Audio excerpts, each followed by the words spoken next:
Good morning from Saginaw Soccer Complex here. It's the MSYSA State Cup Finals. And you're watching it live on the National Soccer Network. Jonathan Turner alongside Dan Stickrat. It's going to be a good one. The Nationals, Macomb Select 06 taking on Saline FC 07. And Dan, I'm excited for another State Cup edition. What do you think? We had a fun time last October out in Brighton, Michigan at the Legacy Sports Center. Now we're up here in Saginaw, Michigan. It should be a long couple of days, but expecting some great matches. If you remember last fall, there were a multitude of games that went to double overtime and shootouts. We'll have the same type of games here Saturday and Sunday. Time will tell, but we're expecting a great match here in round number one of this two-day marathon. We will take a moment here. This is in honor of Rob Ruda, a referee who passed away tragically here a week ago.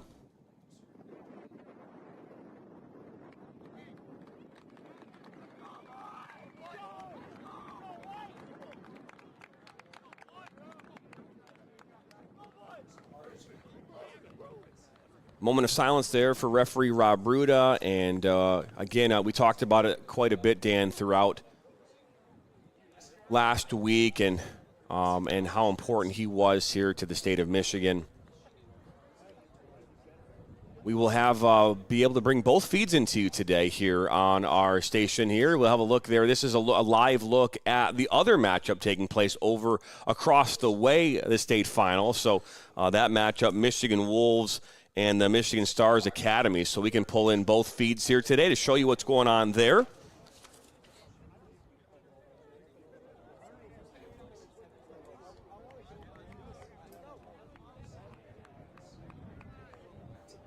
And Dan, again, it's 48 degrees out here on the last day of May. Super Saturday, as we call it in the media, one of the busiest days of sports in the entire country. When you look at youth sports, high school sports, pro, amateur sports, it is an incredible day of activity. And sites like this around the country are plenty some. Here we are in Saginaw, Michigan for the MSYSA State Cup Finals. Over 200 youth clubs for soccer alone in the state of Michigan. Some of these clubs sent their teams in a variety of brackets, group stage and then brackets to get to this stage here today. Saline will be in their black kits going right to left on your screen. The Nationals will be in their white and blue kits, and they're going left to right.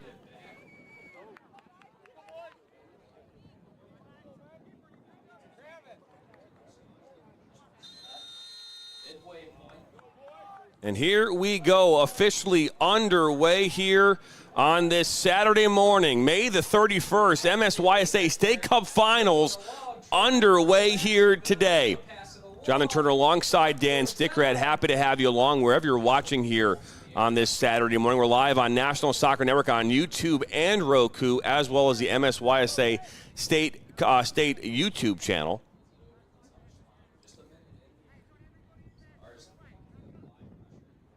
Ball into the 18, and that one's cleared away.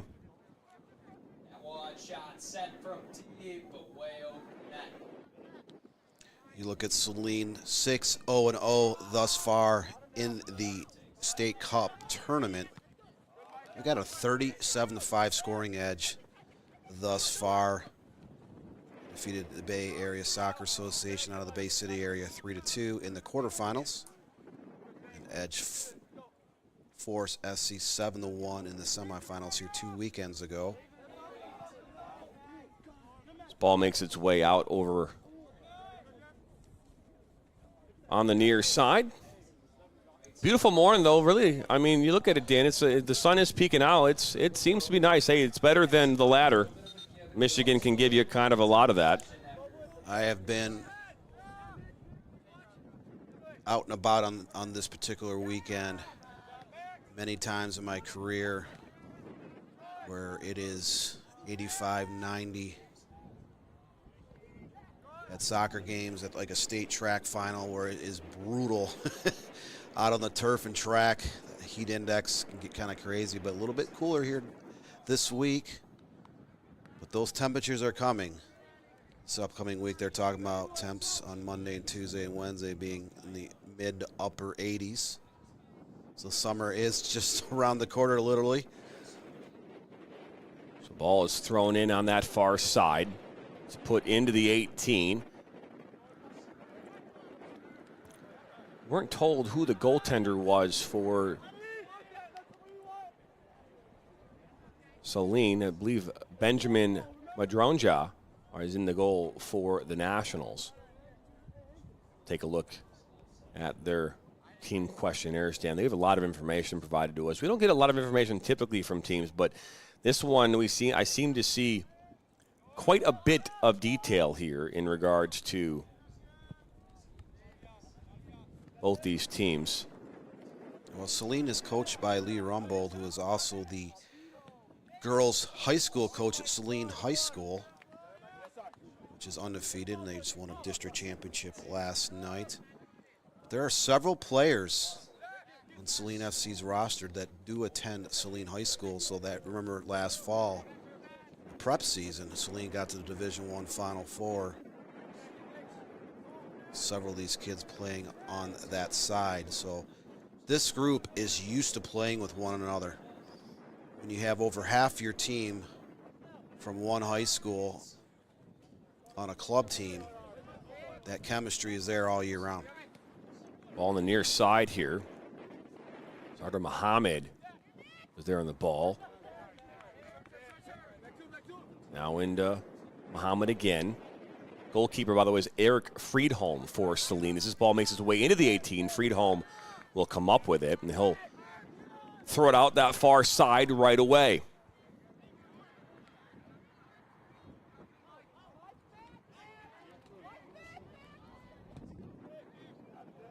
Ball now up this near side. Zanarski.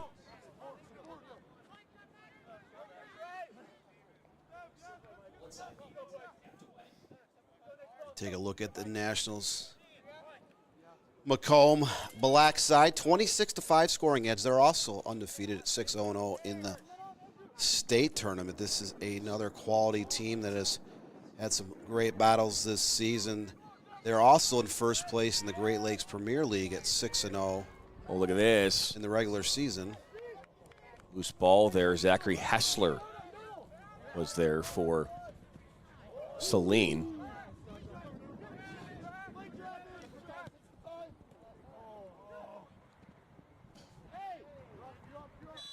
There has to be a winner here today as a referee blows for the first foul here of the morning.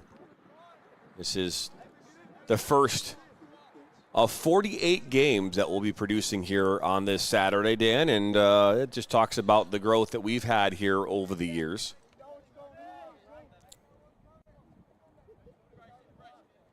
These games will take place in around, I believe, 35 different states. That it will, as this ball played into the 18, ball pops up.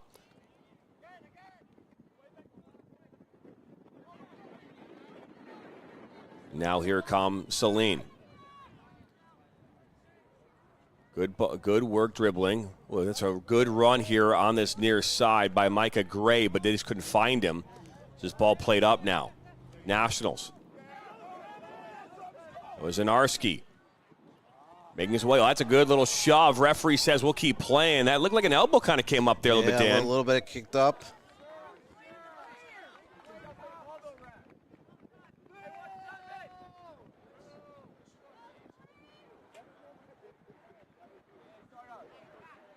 You hate to see a penalty kick called in a state final.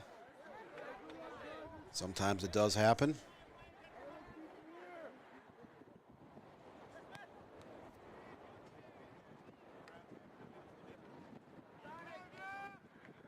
Now this Nationals Macomb team, they pulling players from a multitude of high schools in the Macomb and Oakland areas, mostly Macomb County.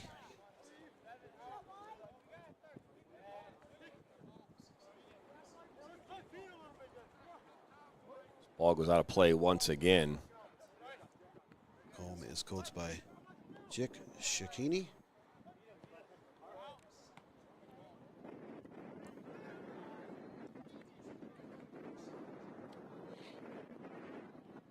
Ball played into Hessler. Down by top of the 18. Good trailing run there by Bryce Nadig. Settled down by the Nationals.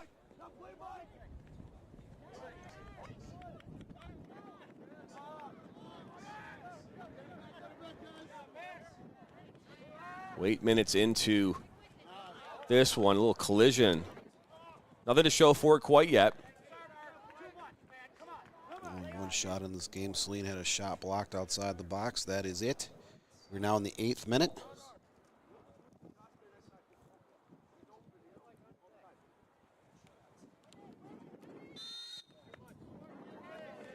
Just can't say enough. It's a beautiful morning here so far in the early going.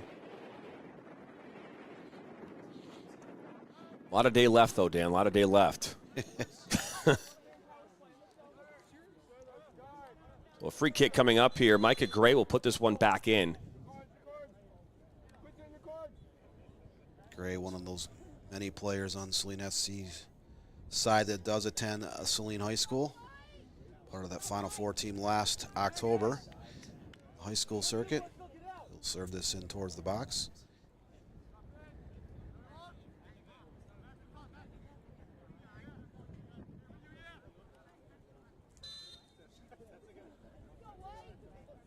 Gray puts this one in right towards the penalty area.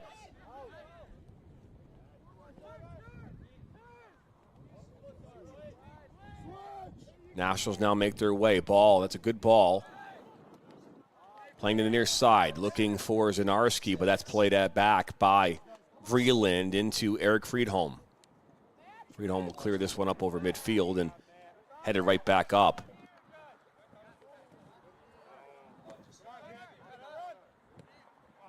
Muhammad. He'll get it back.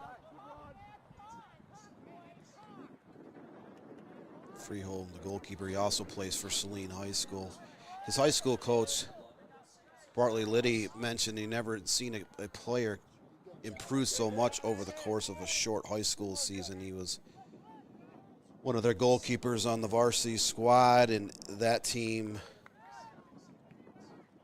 I believe, won 22 games last year. They only lost their season opener in a tournament and then a state semifinal double overtime loss to eventual state champ Rochester Adams. So again, you look at their roster and those kids are used to playing each other. There's a lot of players, high school, club soccer. Some of these kids might even play another school sport.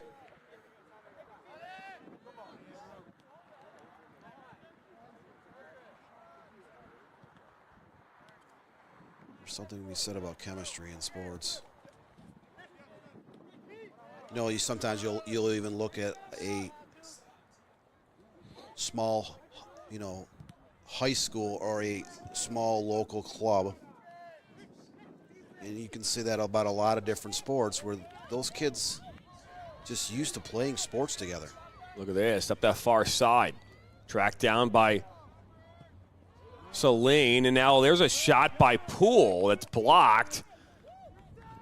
Nothing doing there. That was an awkward-looking attempt. Yeah. Great defense by Macomb on that last attack. This ball comes in, and that's picked up by the goalkeeper for the Nationals.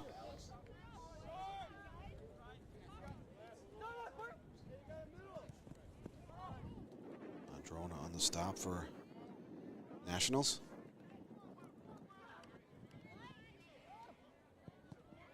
Look at this, as this one is fired and pushed aside. Take another look at that one. It leads to a corner.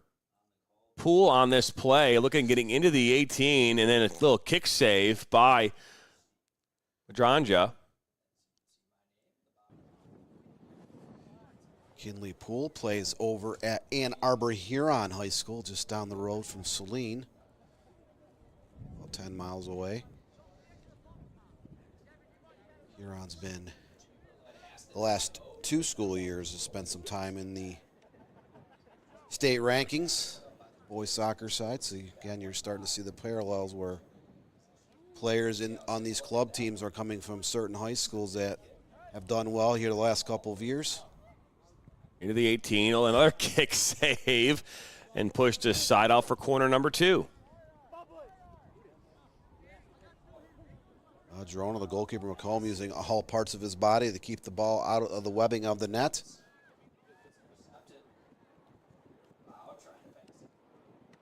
This ball put right back in the mix, and top of the 18.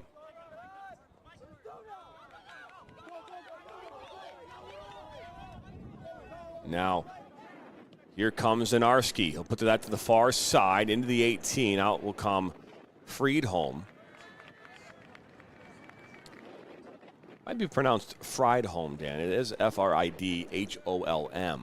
But is it Friedholm? You know how we take things in the English language and we turn them around here in the United States. It's very confusing. You know, it's tomato, right?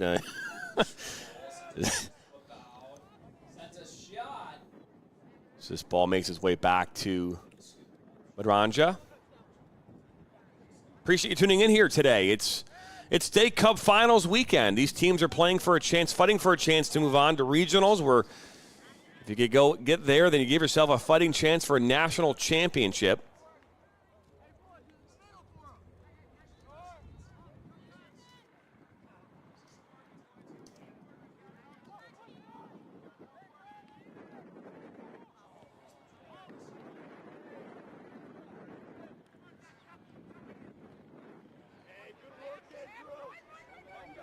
Poole will try to track this one down before it goes out.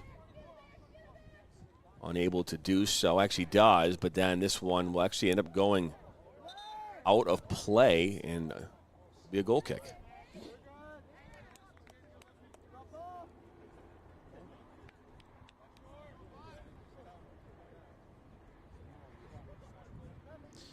Kinley Poole also plays basketball and runs track and field for Ann Arbor Huron. I do believe he qualified for the state finals. He'll be making his way out later this morning to the Grand Rapids area to compete in the state finals in the track meet. So he's fortunate that this game is the first game here on a Saturday morning. He's one of the top 400 meters runners in the state.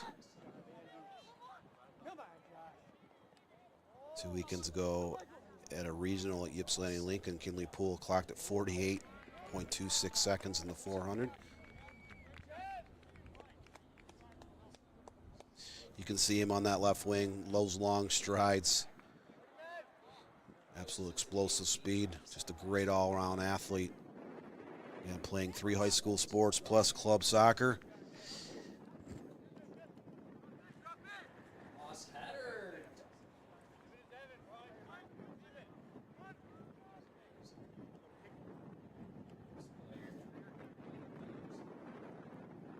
So throw-in coming up here for Saline. Taken there by Devin Vreeland.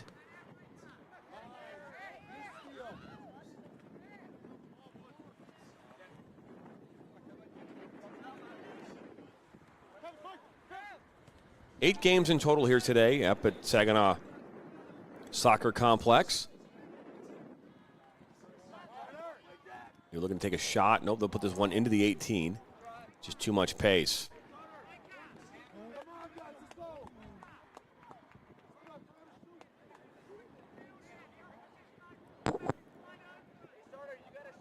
Talked about how Cheek Cecchini is the head coach of the Nationals. Lee Rumbold is the head coach for Saline.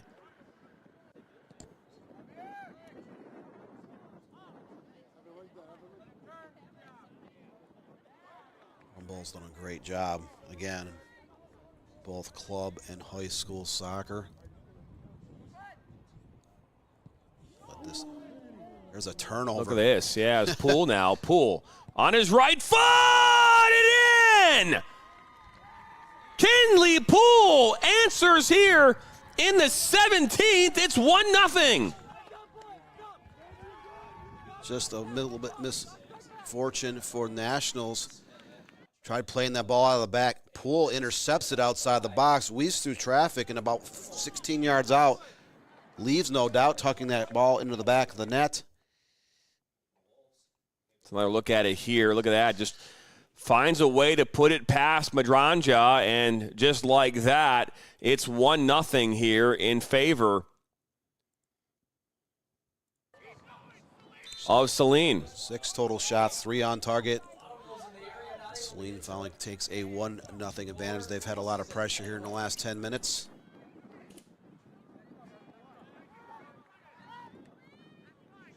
.33 into this game. Saline FC takes that 1-0 advantage. Their hard work has paid off.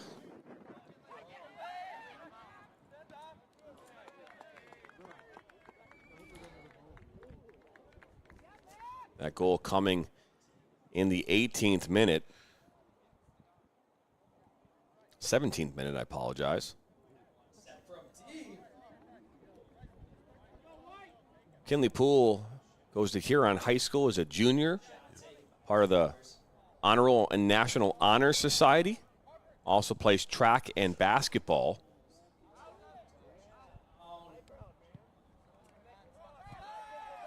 Looking to go to U of M Business School.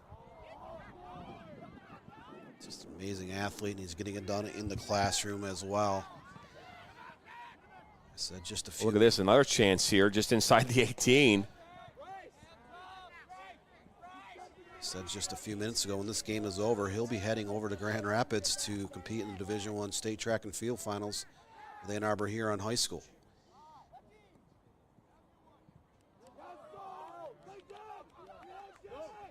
Nationals right now kind of trying to weather this storm, this early storm here from Saline.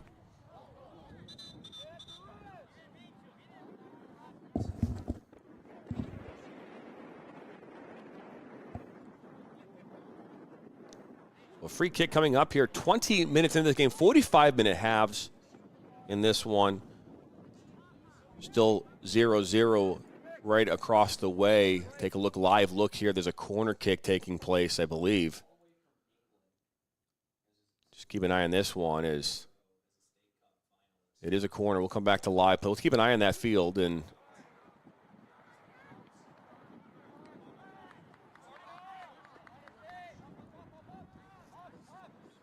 is the beauty, Dan, of what we're able to do, right? You talk about this, and for every production company out there across the United States, they can come out and set up cameras and do very similar things to what we can do. But the ability for us to be in a centralized location like we are, to be able to pull this off, to be able to bring in multiple feeds and show, the viewer at home what's happening across the way, especially if you're talking about like a semifinal environment where there's 2 games happening at the same time. That'd be like a really cool thing to be able to do. So free kick coming up here for the Nationals. Dangerous territory, about 20 yards outside the box on that left side. Got to serve this into the mixing bowl to get a shot off. This ball does come in, headed away, but right back out towards Muhammad. Back in the mix, but Nationals would have been in an offside position had they even attempted to play that ball.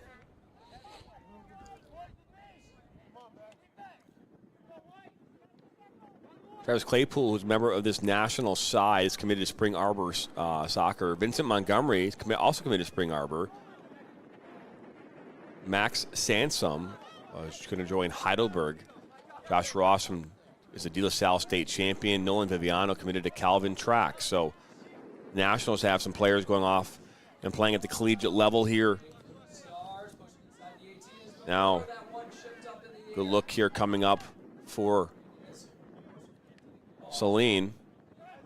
Talk about Josh Ross at Warren De La Salle. He was a 4-year varsity player, but 2-time All-Stater. He helped De La Salle turn things around. If you remember, just a few years ago, De La Salle was kind of rebuilding. And last year, made a run to the state semifinals, and this past November captured the Division II state championship. Just looking at the high school, Dan, of this roster, right? I'm looking at Saline's, and we talked about that deep run, right? They end up losing in a semifinal match, right? It was at Athens. They lost to the eventual state champion in Rochester Adams, right? And in that game, and you look at this roster from top to bottom. So we're going to go with Caleb Czekanowski, Saline High School. Will Loveland, Saline High School. Graham Gerby, Saline High School. Case Rumsa, Saline High School. Bryce Nadig, Saline High School. Eric Friedholm, Saline High School. Yep. Edward Brandauon, Saline High School. Preston Lynn, Saline High School. Micah Gray, Saline High School. We'll keep going here in a second. There's a common theme is ball loose in the 18. It's going to be played back now to Muhammad, who looked to cross this in. He had to get up in the air. It pops out, though. Shot from distance is not even close. Medevec was the one that took that shot. I was just talking about Micah Gray. You got Vreeland. You've got Cahill, Hummel, Ordongerin. You've got Morton, Heisler, Reck, and Higgins. This entire team, except for two players, Dan, Fred Brown and Kinley Poole, are all they go to other schools, Huron High School, and then ultimately Milan. That is an extremely uncommon thing to see. Every single player, basically, from the high school. Right. To be fair, I don't think, and there's not a team on earth that would be able to really compete with that. I mean, that's unbelievable. That's what I was talking about, that camaraderie. They play high school sports together, soccer, basketball, and they're also playing youth club soccer as well. These kids are around each other year-round in school, year-round in practices and games, traveling together. I mean, there is something to be said. You know, sometimes you'll look, like I mentioned earlier, you'll take like a small school, like a small town school or a small town like Christian school where these kids are in the same building K through 12. If they can make up for a lack of sometimes skill when they're just so used to playing with each other. But here today, so this group has proven to be very good in club soccer and high school soccer. And to pick up a Division I caliber athlete from Ann Arbor Huron and Kinley Poole, this is a very dangerous team. Up that far side. It's 1-0 here in this first half, 25th minute. You mentioned Zachary Heisler from Saline FC. He's a junior at Saline High School. One of the better juniors in the state of Michigan. He was very, very good in that state semifinal against Rochester Adams last October.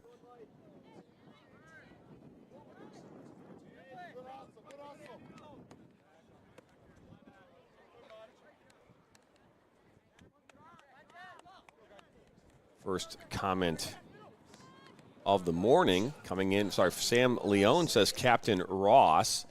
And Lynn Osborne says, commentators, we'd love to hear some about the national players.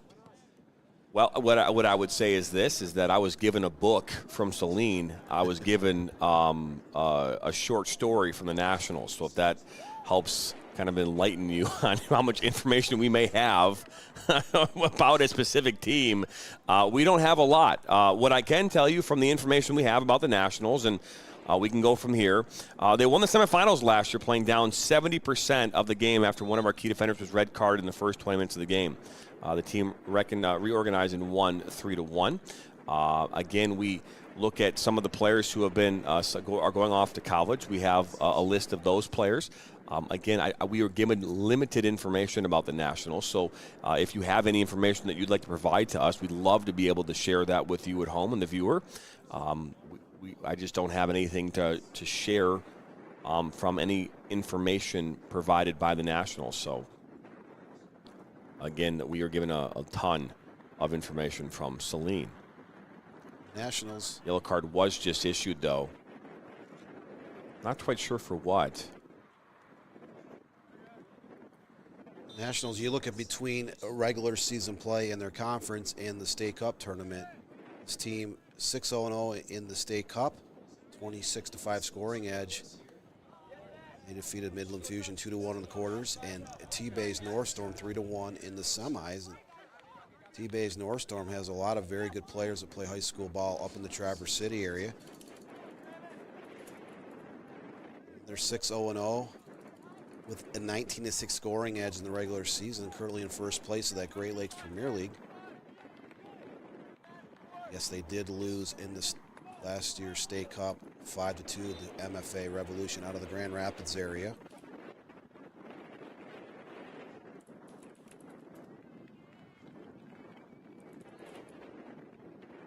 Combining the regular season, the state tournament. 45-11 scoring edge for Nationals Macomb. Talk about the second goal. Josh Ross state championship performance. The two goal Josh Ross. I apologize, I didn't read that. Ross was one of the best players on the field in that Warren De La Salle victory last fall. All-state first-team players. Kind of the heart and soul, the engine of that team. Relentless worker for De La Salle. No, I mean it was a great victory, Dan. Yeah, I mean we were there. I mean he's been impressive. I mean he was absolutely impressive in that run of the Final Four 2 years in a row and state championship last year. So one of the heart and souls of this Macomb team here in 2025, the undefeated team. I mean, I just went over their stats in the regular season and the State Cup tournament. You look at play. You can see the synergy with Macomb, where these kids are used to winning. Well, yeah, I mean, the Nationals, is we talk about all the time, Nationals is one of the best overall clubs in the state of Michigan. Their girls' side with the ECNL is one of the top in the country. Their boys' side is phenomenal. I mean, you now have the Union FC Macomb on the USL League 2 and USLW side, which we are their proud broadcast partners. This ball is shot, but it will not have enough pace to get past Freedholm. And the things that they stand for, the Nationals, right, and what they're trying to accomplish as a club is remarkable. And yes, as we talked about, Dan, we covered the Michigan High School Athletic Association state finals for the boys in the fall. We've done it the previous 2 years where we were able to call those games, for a radio only call. And they were fun, and I remember. Steve Corder, Andrew Corder was a part of that De La Salle side as well. And look at this, is now Poole slots it into the 18, pulls it back, and Micah Gray, he'll fire a shot that goes wide of target, but they're going to say deflected. This should be the third corner kick of the morning coming up for Saline FC. 30th minute now. Just a few seconds away from crossing into the 31st. Great opportunity coming up for Saline to add to their 1-0 advantage. For anyone who joined us late, 16:33 into the game, or to the 17th minute. Kinley Poole off the steal. Took a couple touches and uncorked a shot from the top of the box from about 16, 17 yards out. That was the game's only goal thus far.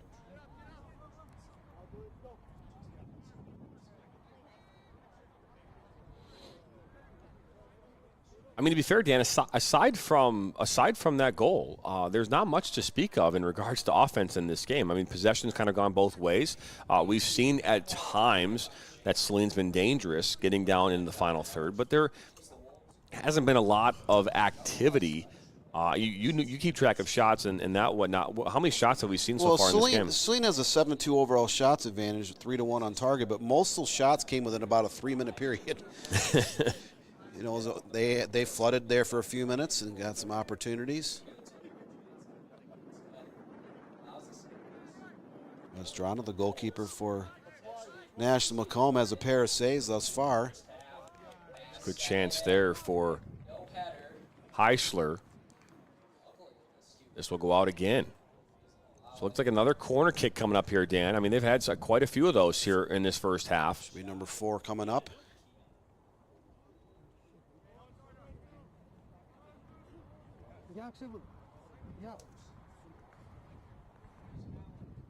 We will play 90 minutes here this morning. It seems like a lot, but it goes pretty quick from our position.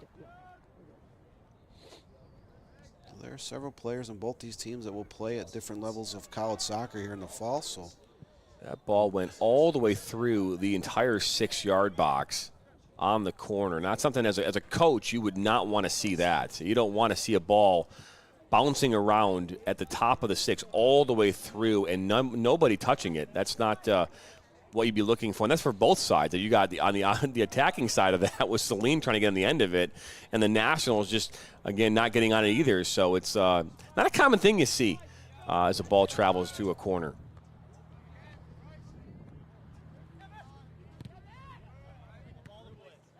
Benjamin Andrano, the goalkeeper for Nationals Macomb. He's a standout all-conference goalkeeper for Warren Cosno High School here, which competes in the Macomb area conference. Up that far side, Zanarski. Oh, he looked to slot it in. He just had to take a shot. Almost looked like his left foot got caught in the turf a little bit. Ball put back in the mix. Little touch. This one shot that's deflected. That was Jack Ledoux. And now here comes a corner for the Nationals. Looking to answer here in the 34th minute as we just crossed over into the 34th minute. Jonathan Turner alongside Dan Stickrat. You're watching the MSYSA State Cup Finals on the National Soccer Network and on MSYSA's YouTube channel. You can also tune in here on Roku TV, or you can go on to your Roku TV app, download our National Soccer Network app, and watch to your heart's desire as this ball comes in off the corner, cleared away by the Saline defender. 48 broadcasts in total here today on the National Soccer Network, including 8 MSYSA State Cup final games. We've got Women's Premier Soccer League, the League for Clubs, USL League 2. Ball in, as well as Midwest Premier League action later tonight. Michigan Stars will play, and the U23s will play against Troy United.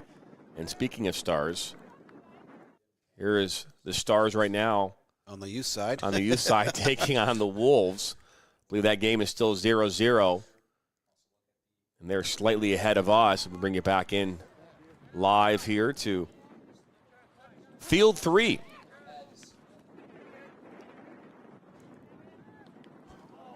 Claypool. Met by contact. Good defensive work. We'll call a foul, though. The referee is saying not any more of that from Claypool.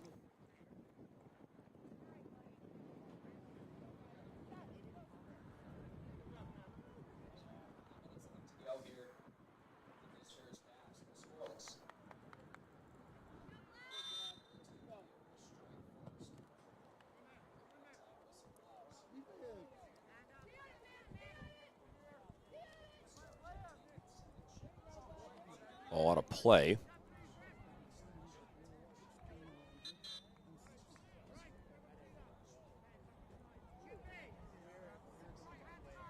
Throw-in coming up here on this near side. Travis Claypool actually plays his high school soccer over at Troy Athens High School. Someone I know also played their prep days at Troy Athens. Yes, I did. It's true. It's Dan stating the truth right there. Troy Athens girls soccer team won a 3-2 thriller Thursday night in a shootout over our rival Troy.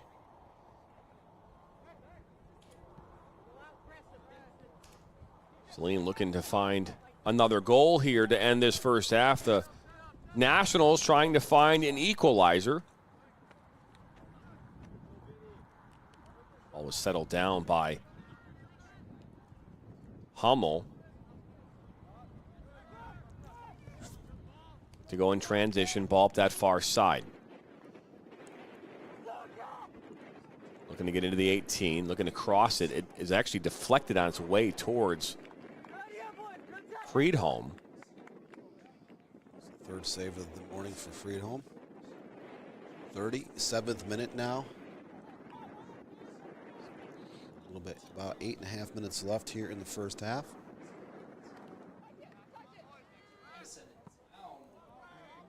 Tracking this one down, Brown. Out comes Aranja.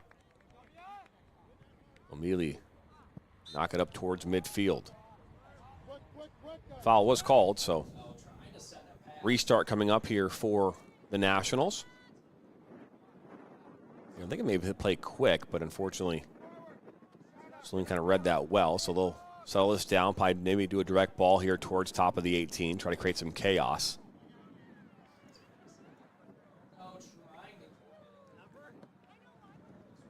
Ball comes in. Still in the 18. Now popped up.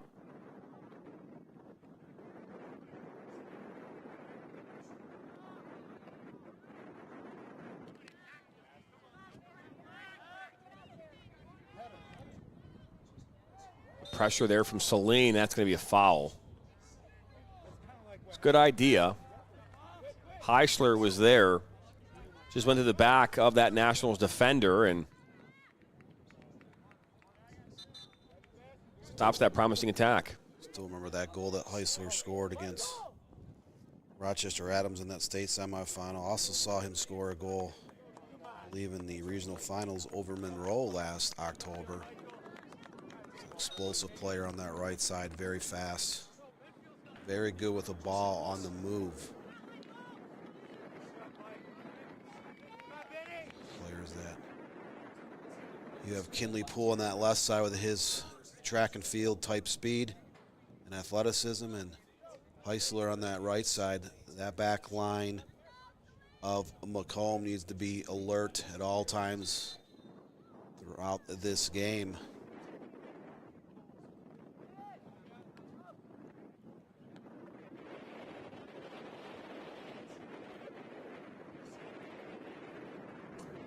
Medovic. Actually, I think maybe more pronounced Medvedev. I apologize. I don't believe we were given pronunciations.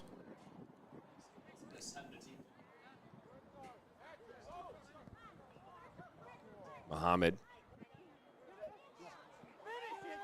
Look at this. A shot was fired, a save by Friedholm. What a fantastic shot, an equally fantastic save. We'll take another look at it right here. Perfectly slotted ball right into the top of the box. It was Ledoux, and he fired a left-footed shot. That was a good opportunity, and the rebound almost finding the back of the net in that far post.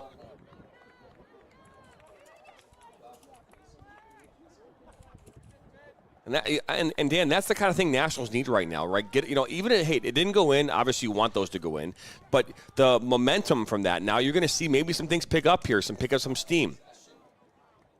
Ledoux is trying to get it back. Claypool was there on that far side as this ball makes its way out in the 41st minute. Nationals has definitely picked up the pace here in the last 8 to 10 minutes. 5 of their 6 shots and 4 shots on target have been in the last 10 minutes of play. They're trying to get that equalizer here before the half. Claypool played it inside towards Muhammad, and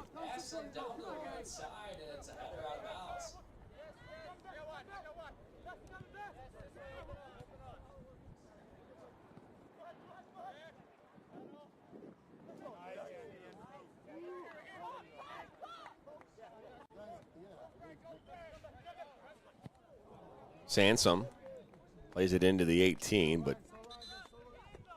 I'm going to say the ball actually went out, it seems like, on this near side.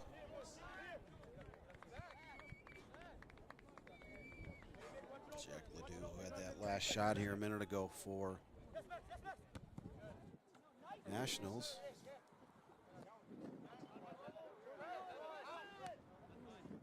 He's a Utica high school student. Now there's a shot that's fired that goes wide.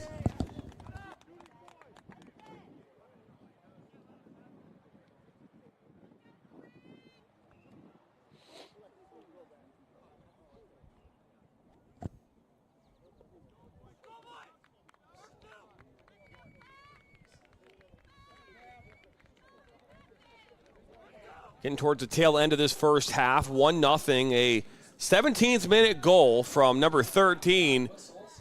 11, Kinley Poole, has been all the difference so far in this one. Not much offense for either side. We saw the best opportunity of the morning coming here just a few moments ago as Ledoux fired a shot and Friedholm makes the save.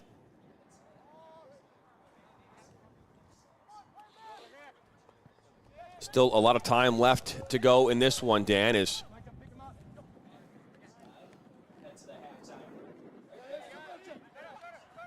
both teams have attempted 7 shots, with Nationals 4-3 with shots on frame and Saline 4-2 on corners. But in terms of like incredible scoring chances, those have been at a minimum in this game. There's been shots from distance, you know, rollers or hoppers to the goalkeepers or just wide of target. Friedholm right there, the goalkeeper for Saline, has made a couple of great saves and help his team maintain its 1-0 advantage. We are now in the 43rd, just seconds away from crossing into the 44th. So tail end of this first half. Does National Macomb have enough in the tank to get an equalizer here before the break? Look there at far side. Montgomery was last one to touch that ball for the Nationals as it made its way out.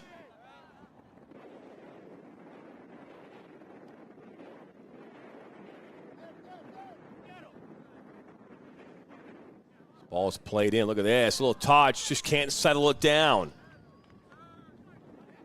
I believe that was Fred Brown. Just couldn't collect that pass. He was wide open.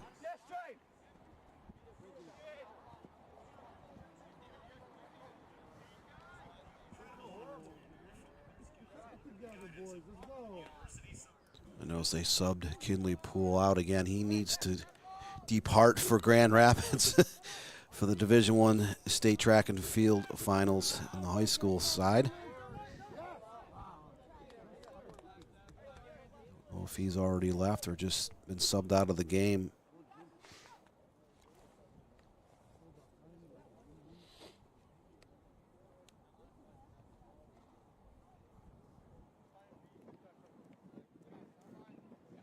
Officially in the 45th minute.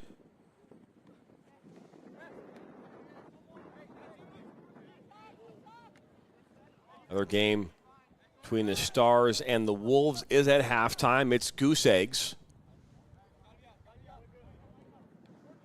Don't expect to see much stoppage time here, Dan, from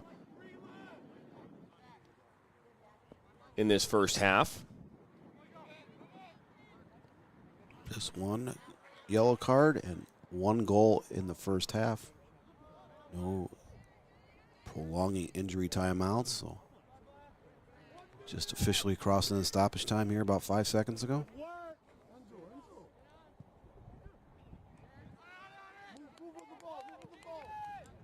Long ball played up this near side.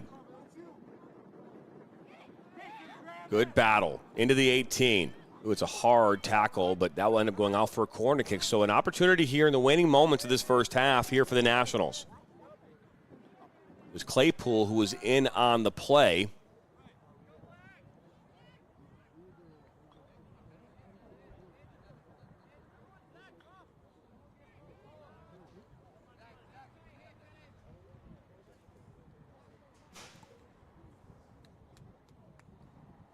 So here comes the corner.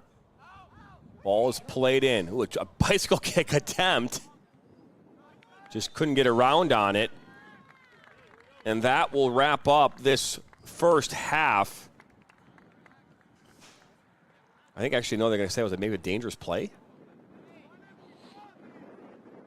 I think they're saying it was a dangerous play.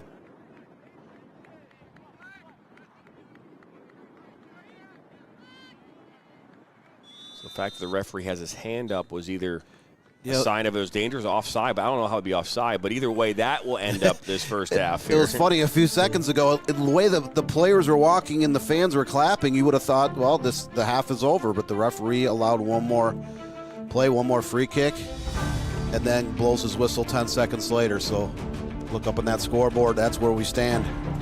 Saline 1-0. 17th minute goal. 17th minute goal. It's 1-0 here. A look at this first opportunity from Poole. Good save by Madrangja. And then here's the goal. 17th minute. Cuts it back on his right foot and puts that one in the back of the net. And then here, this opportunity from the Nationals. Ledoux, a left footer. Big save from Friedholm, and that is where this first half will come to an end. 45 minutes down. 45 minutes to go.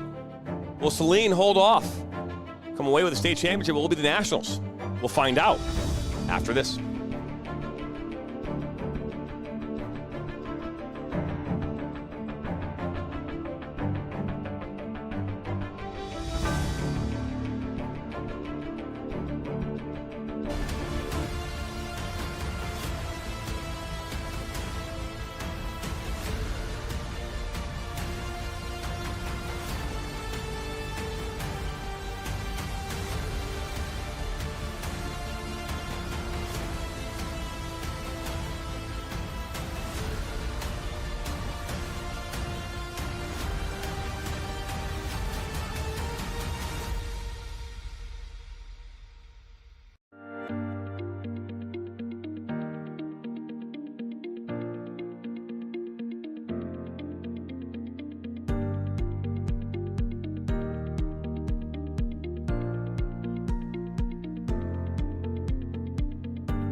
Looks great.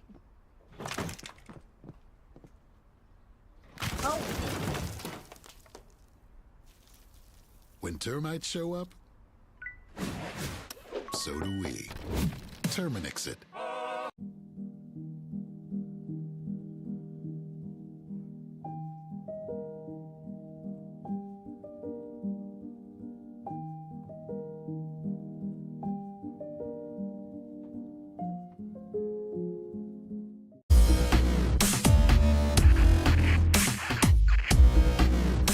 Are you looking to play at the next level?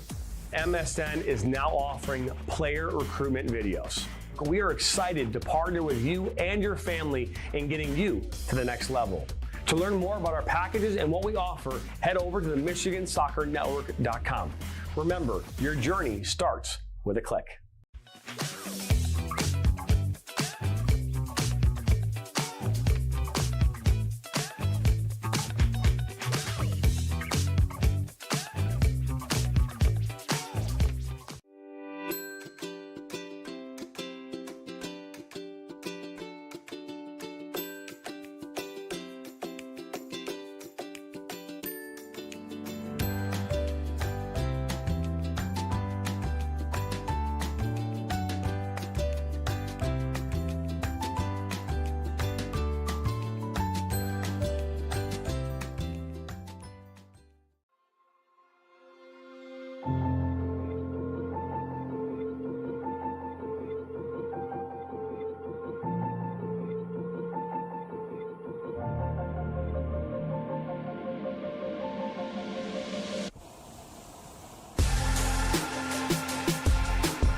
Whether you're a beginner coach or a seasoned professional, one thing remains the same: the passion to teach and inspire the next generation of players. Now imagine a place where you could share your coaching knowledge, connect with others, and create a lasting impact. Welcome to the ultimate coaching community, where coaches from all levels can create and share their own courses. Whether you have years of experience or you're just getting started, this is your chance to make your voice heard. Create your own personalized courses, share drills, strategies, and tips, and watch as your knowledge reaches coaches from all corners of the soccer world. With a platform designed for sharing, learning, and growing, you're not just teaching the game, you're creating a community of like-minded coaches all striving to be the best they can be. Together, we'll elevate the game and support one another to be better, stronger coaches.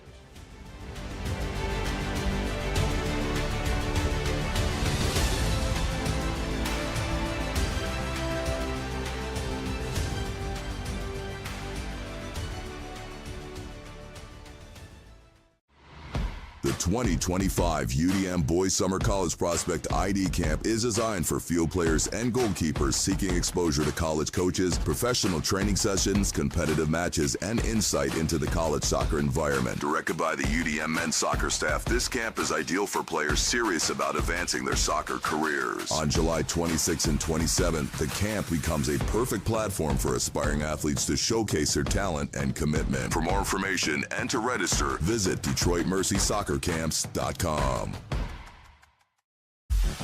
The Flint City Bucks are Michigan's top soccer franchise with 4 national championships, 9 conference titles, and 15 Great Lakes Division titles. They have produced 107 players for Major League Soccer, and they focus on attracting top talent and shaping soccer's future. Michigan Bucks Academy joins MLS Next new competition tier starting in September of 2025. This offers elevated levels of play and flexibility for high school participation. The Academy will provide premier development, high-performance training, and exposure to scouts through regional tournaments and MLS Next events. For more information on tryouts, training programs, and key updates as we prepare for our first season in MLS Next new tier, visit MichiganBucksAcademy.com.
Looks great.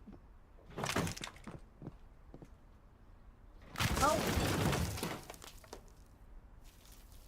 When termites show up, so do we. Terminix it.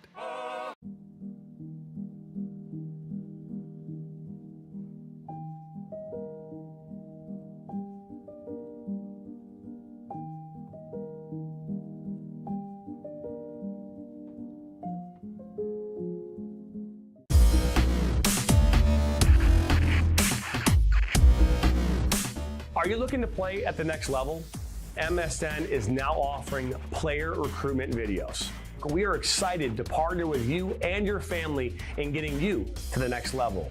To learn more about our packages and what we offer, head over to the MichiganSoccerNetwork.com. Remember, your journey starts with a click. Welcome back here, Saginaw Soccer Complex. MSYSA State Cup Finals. The Nationals 06 and the Saline 07. Getting ready to start this second half. Jonathan Turner alongside Dan Stickred. Happy to have you along wherever you're watching, near and far. Moments away from this second half. Right now, it's just a 17th minute goal from Kinley Poole is all the difference so far in this one. And talked about how a beautiful day it was here. And it is. We'll take a look at the live weather here in a moment. We wait for this second half to get underway.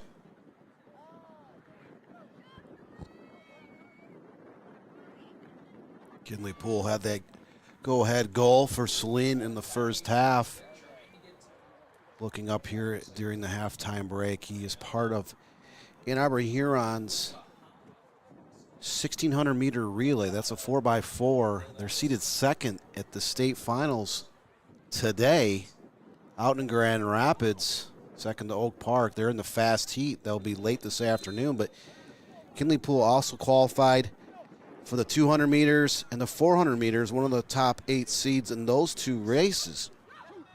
Mount Montgomery will try to fire a shot after that collision.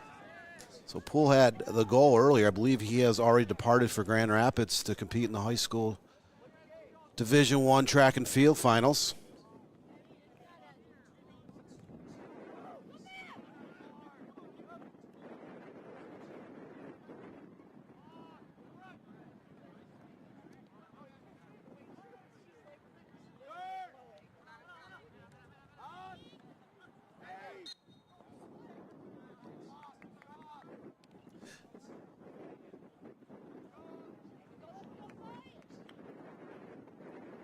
I want to talk about the proud sponsors of the MSYSA. They're right there on the bottom of your right screen there. You've seen Dick's Sporting Goods, Under Armour, Wilson as this ball is played into the 18. Mojo.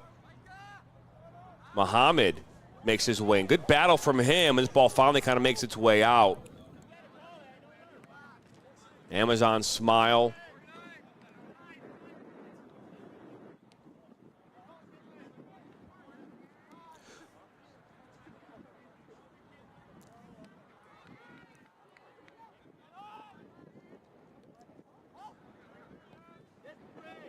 Nothing better on a Saturday morning than soccer and coffee, Dan.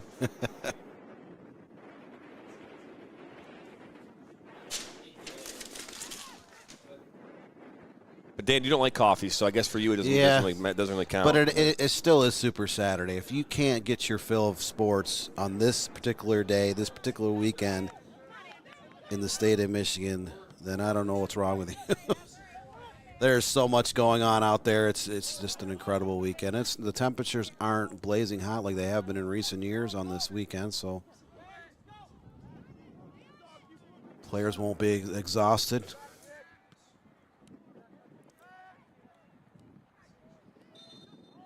You know, trying to run around a soccer pitch for 90-plus minutes, or running in a track and field finals, or playing another sport, playing a doubleheader of baseball on a day like this. Again, I mentioned early in the first half, it's been years. Temps have been in the upper 80s, low 90s on a weekend like this. Deep ball played into the 18. Friedholm is there to make the grab.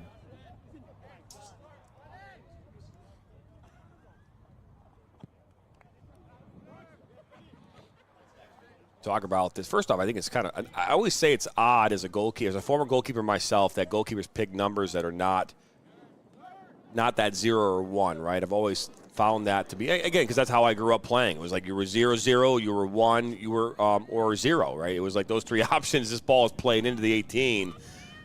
Friedholm wears that number 8. So, again, not your traditional goalkeeper number. If you stick on the flip side, Benjamin Mandrangea, he wears the 0. I would like to just start pooling goalkeepers. You know, you get to like the 99, that might make some sense, right? It's a number that no one typically picks, but But then you look on the other flip side, on the Nationals, Shai Marlat, right? He wears number 78.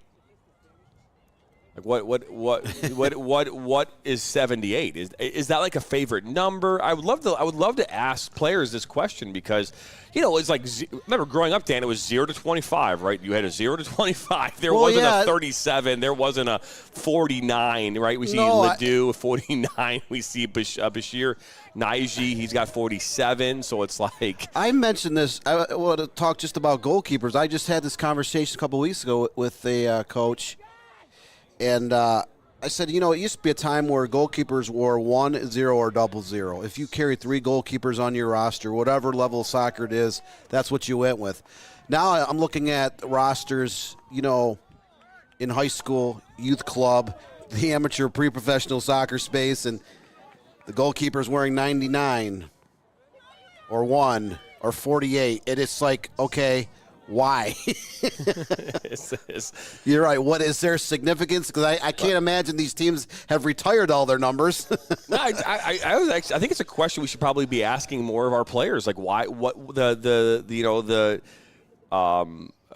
the evolvement, so to speak, right, of number selection at these levels, because you're right, the players at the club level are picking their jersey numbers. It's not, I'm assuming when they go to register, they're like, oh, what number do you want? I want number 27, and so, 18's available. But I would imagine that's why you see these just different numbers. I know we're talking about this in a state final, but I think it's an interesting conversation to have as to why players are picking the numbers, and it could be more of a, hey, there's a significant importance to it, right? So maybe it's a date, maybe it's a player who played before you, either professionally or domestically or internationally. So it's always interesting to kind of see why you would do that. As Montgomery now has the ball.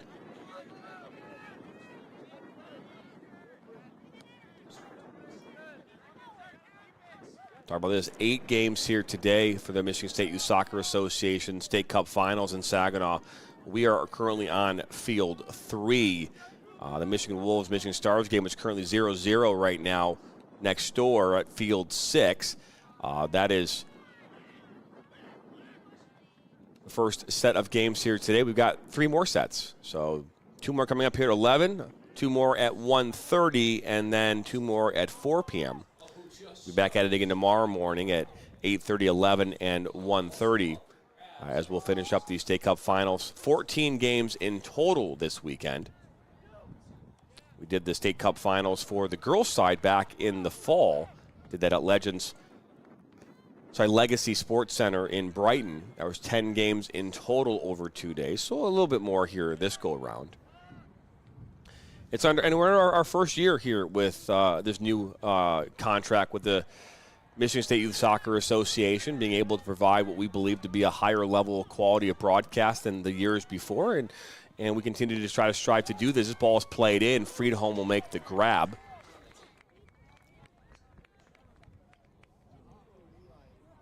So I was pulling up the all-state teams from last fall for boys soccer, and you look at some players in this game. We already talked about Josh Ross, Warrendale Sal Sr., one of the top players from Macomb. He was all-state first team the last 2 years. But on the all-state list, Kinley Poole, Ann Arbor Huron, the goal scorer for Saline, was honorable mention all-state. So was Eric Friedholm, the goalkeeper who attends Saline High School. He was also honorable mention all-state.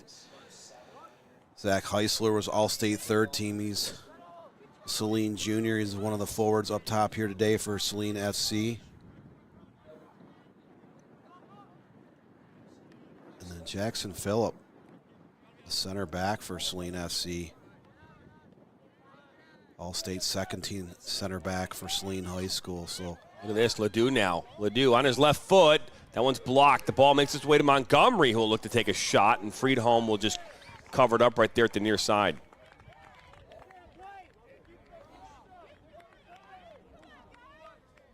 So a pair of saves to start the second half for Friedholm. Standing tall between the pipes for Saline FC.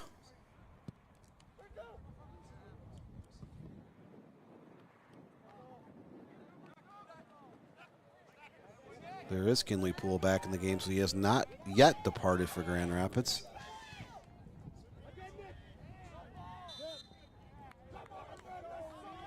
Which means I assume he is scratched from the prelims of the 200-meter dash, because those will be taking place here in the next couple hours out in Grand Rapids. But he is a top 8 seed in the 400. His 1,600-meter relay team for Ann Arbor Huron seeded second, as I mentioned here a few minutes ago. That race won't be run till the late stages of this afternoon. So busy day for Mr. Poole. Ball makes its way into the 18. Friedholm will be right there to pick it up. But I'm sure he's not the only one in the state of Michigan that is playing a youth sport and a high school sport and a different sport on the same day.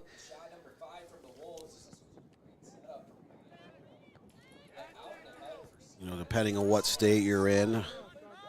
The high school state tournaments are going on right now or have recently completed.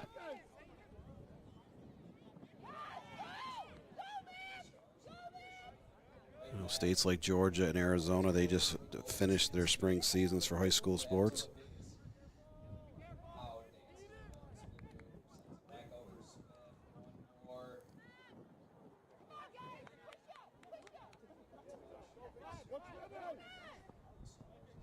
Ball pushed out wide, looking for Montgomery. He almost got there, and this one now cleared away. Current look at the current score across the way. 0-0 is still the score in that one, as we're 1-0 here. 17th minute goal from Kinley Poole. We talk about all the difference right now.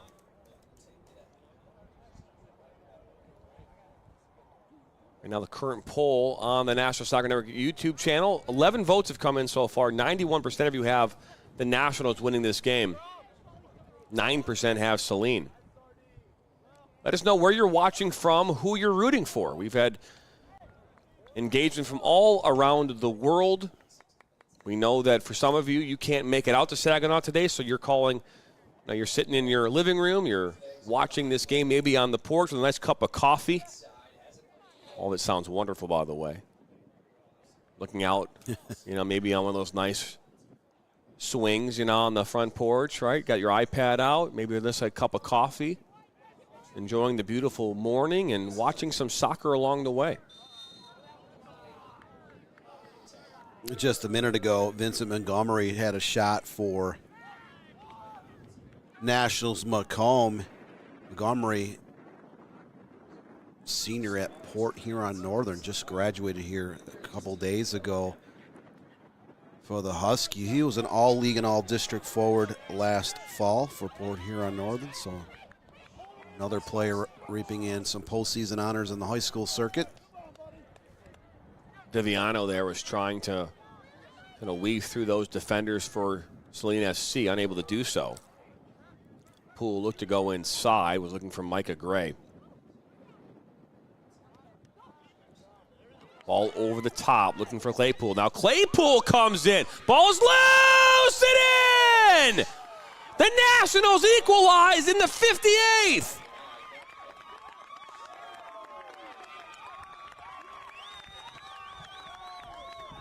Pointing to the camera.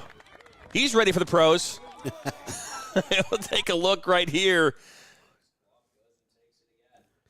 Actually, we did not have that. We'll pull that one back in a moment. I know Claypool kind of served that ball through traffic. Just trying to catch a jersey number of the man celebrating that goal.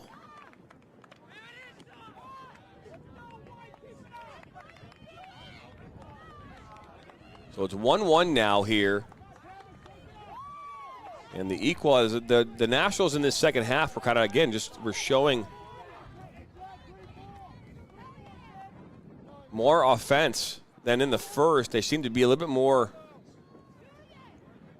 organized here to start the second half. You can see it in the last 10 minutes of the first half. They started to collect some shots, some opportunities. 3-0 in terms of overall shots. You get in the second half, all 3 shots on target, and finally that third shot was the equalizer in the 58th.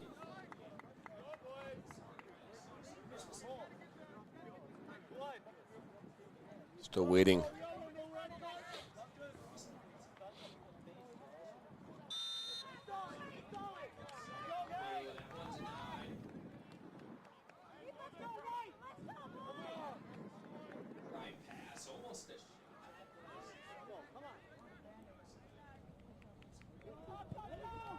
Ball is up that far side.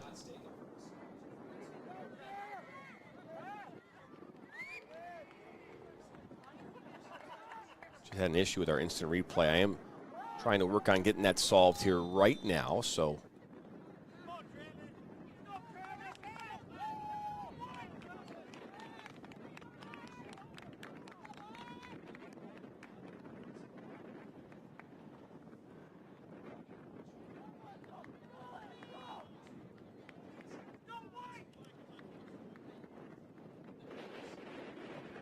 Ball out of play on that far side.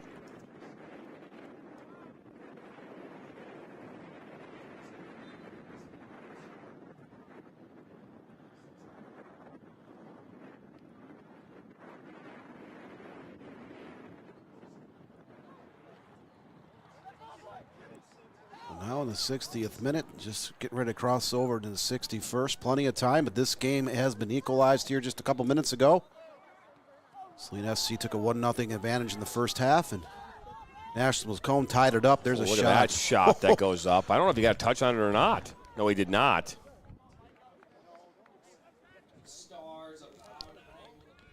Ball kind of bounced through in the box. Saline got a shot off over that crossbar, trying to go back up after just conceding a goal here about 2.5 minutes ago.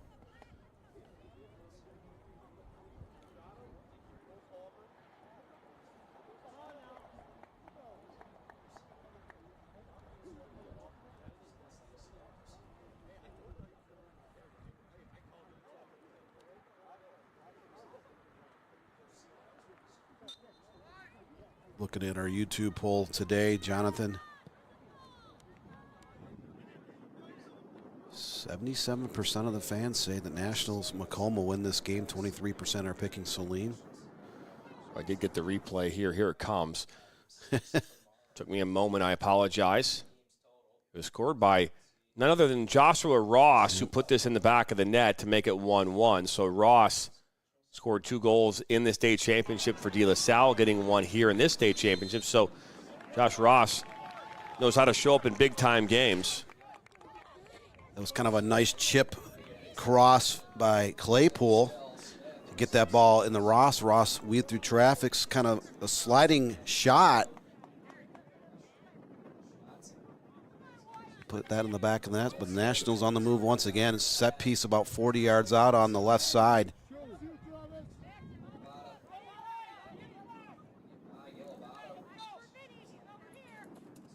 Muhammad will put this one up high towards that back post. Looking to come back across, and ultimately that will go out.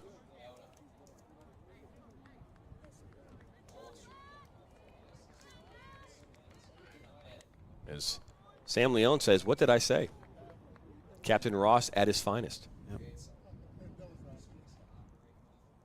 Sardar Mohammed, who just took that set piece for Nationals Macomb, he also plays for Warren Cosno, where Benjamin Madrana, the goalkeeper for Nationals Macomb. So those two are high school teammates at Warren Cosno, teammates here today for their club team as well. Cosno, kind of a quality team here the last 4 or 5 high school years. Sent a handful of players of the college ranks. Won a district here, I believe, in the fall of 2023, which was our, I believe, first district in school history, and those 2 players were part of that championship for Warren Cosno. So a pair of players getting it done on the high school and youth side as well. If you're just joining us, a goal in the 17th minute by Kinley Poole gave the Saline FC a 1-0 lead as Muhammad tried a little back heel.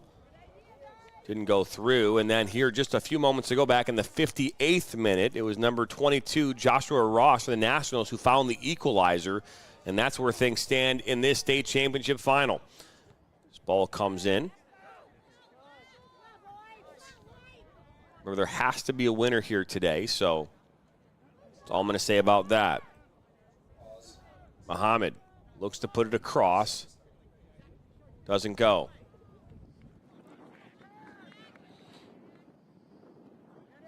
Saline was a very dangerous team in the about first 30 minutes of this contest. They've cooled off a little bit on the offensive end of the field.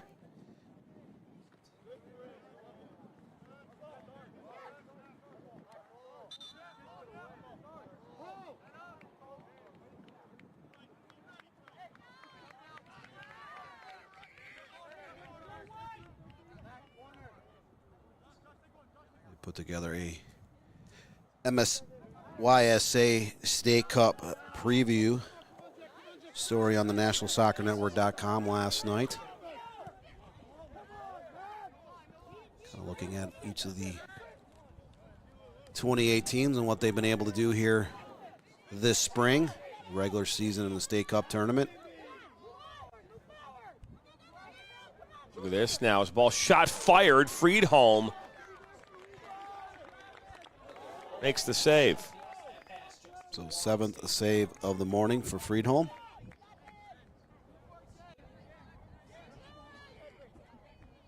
But Nationals Macomb able to get the equalizer here in the second half. They've had a 4-1 shots advantage in the second half as we're now in the 66th.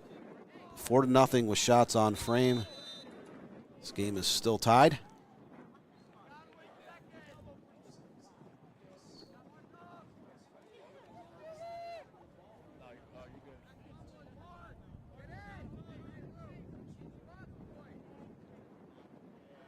So a free kick coming up here for the Nationals.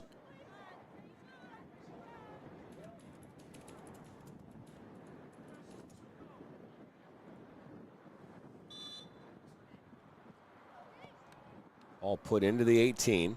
Well, that's not a bad ball towards that near post. That's cleared away by Saline.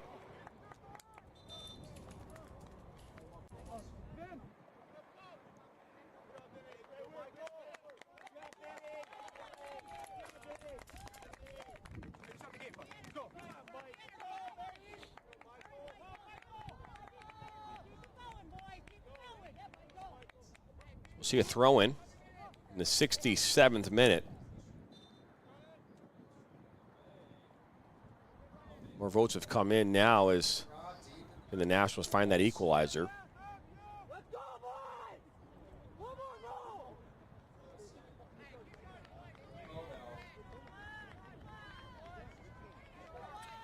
So Saline's Kinley Poole, 1-0 goal. 17th minute. The Nationals tied it up in the 58th. Travis Claypool sent the ball over to Josh Rosh. A sliding shot, puts it in the back of the net. That's where we stand up here on the scoreboard. We just crossed into the 68th minute. Just about 23 minutes left in this contest.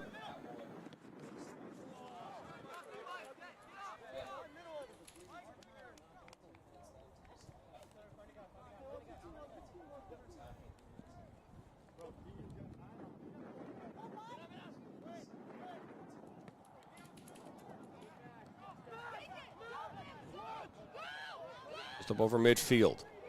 Sansom playing it long. Friedholm will come out. Not much you can do with that type of play. Just sending it long into the box. Just one player making a run against a goalkeeper and 3 defenders. Not a lot of space to. Oh, that was a good look from Ross, trying to find I believe Ledoux.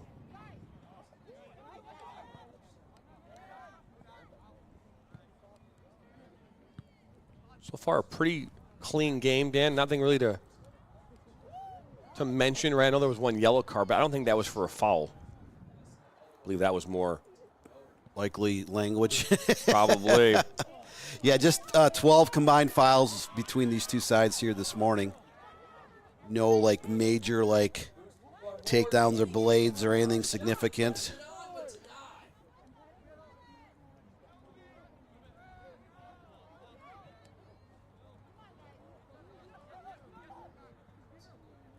Nationals continue to dominate the second half here. Well, that ball almost went like a hit off the arm, maybe. For Saline. Kind of kicked up, bounced near that area. If it didn't go off the arm, went off the hip, but it did look like from our angle. Might have went off the arm just a tad.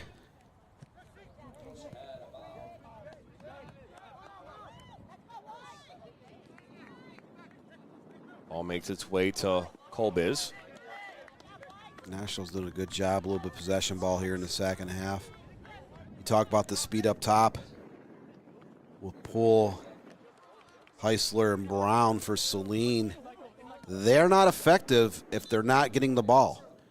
And Nationals have definitely picked it up at the tail end of the first half, and here in the second half, in terms of overall possession and controlling the tempo of this game, that takes Saline FC out of their game.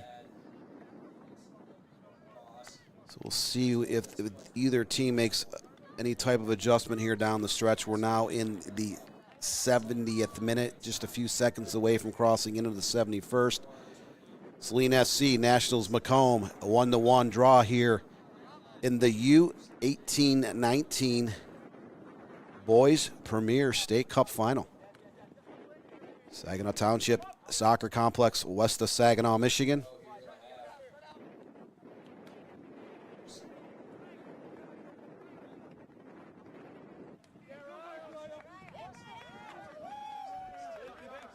We'll throw one here on the near side.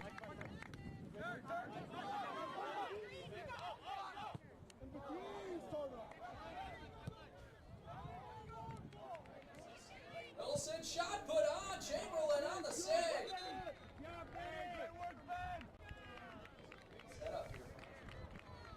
The ball kind of bounced off players from both teams. Should be a goal kick, though.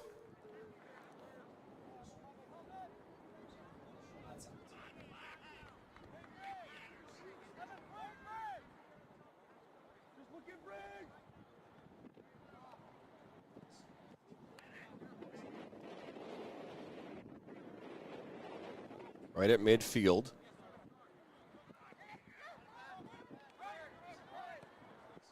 That's a good ball. Looking for a Poole, but Ranja was there to pick it up.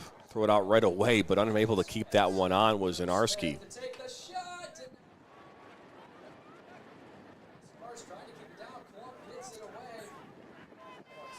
can see how quickly Zach Heisler got the ball, moved through traffic, slotted the ball over to that left side.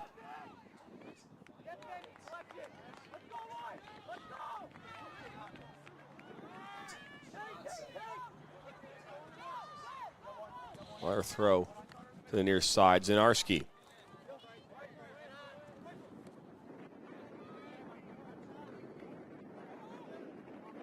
So just about 18 minutes to go in regulation.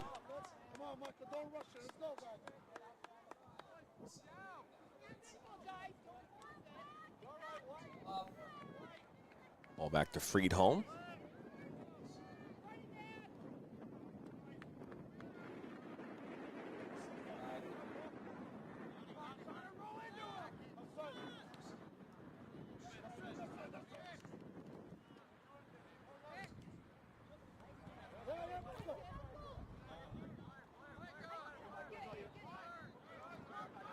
Continue to move this around, and here comes Saline. Poole. Down by the end line, can keep it on. He tries to cross it in, last touched off the Nationals. Poole has stuck around for the second half. Again, we mentioned a couple times before, he's heading over to Grand Rapids high school track and field finals after this game. We'll compete for Ann Arbor Huron High School, but this is the first corner kick of the second half. Coming up for Saline, they did have 4 in that first half. Most came in the first 30 minutes where Saline SC kind of dominated a lot of the play, but here in the second half, Nationals Macomb has had more of the edge. Look at this. The ball comes in off that corner. Just missed Heisler. Heisler's about 6'2". He just missed that one. If it was a couple inches lower, might have been able to redirect that towards the framework. National Macomb escaping danger on that corner kick. They look to build it out of the back. Much better job here in the second half. Their possession game. There's Ledoux. Good battle.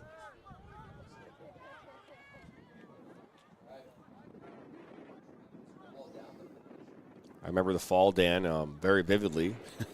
Legends FC, right? Like it's our Legacy Center, right? And what we experienced there.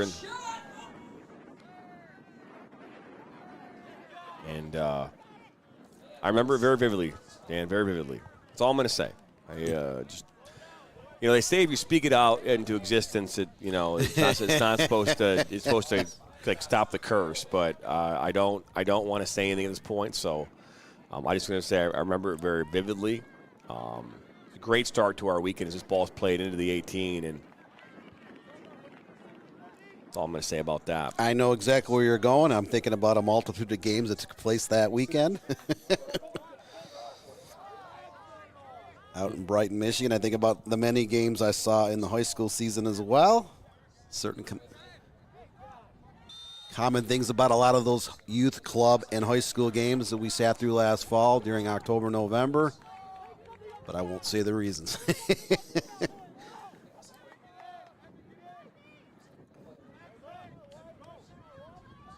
So that's the 8th foul against Saline, setting up National Macomb with a set piece just about 5 yards inside midfield in the 76th minute now.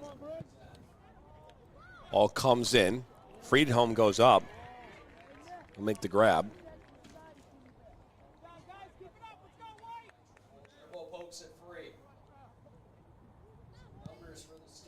We talked about earlier in the game, John, about a few players on this field playing, college soccer, and a couple of those players are going to play at the NAIA level. I had a conversation with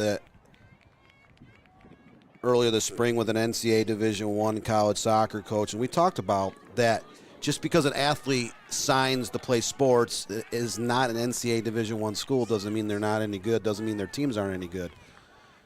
Because you look at Division II, Division III, NAIA, Christian college, junior college, whatever the case may be, and there's some very, very good teams that play at the lower levels of college sports. And I think more and more athletes are starting to realize that they can go at a lower division, but they can also get more playing time at a younger age at the college level by choosing to go that route.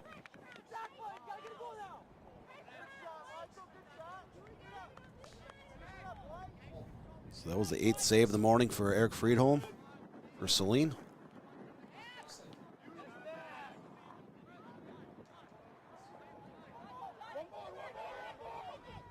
Shot fired from distance will make its way into the parking lot and hit a 2022 Camry. You sound like what Ernie Harwell used to call Major League Baseball for the Detroit Tigers. And a fan from Granville, Michigan, caught that foul ball.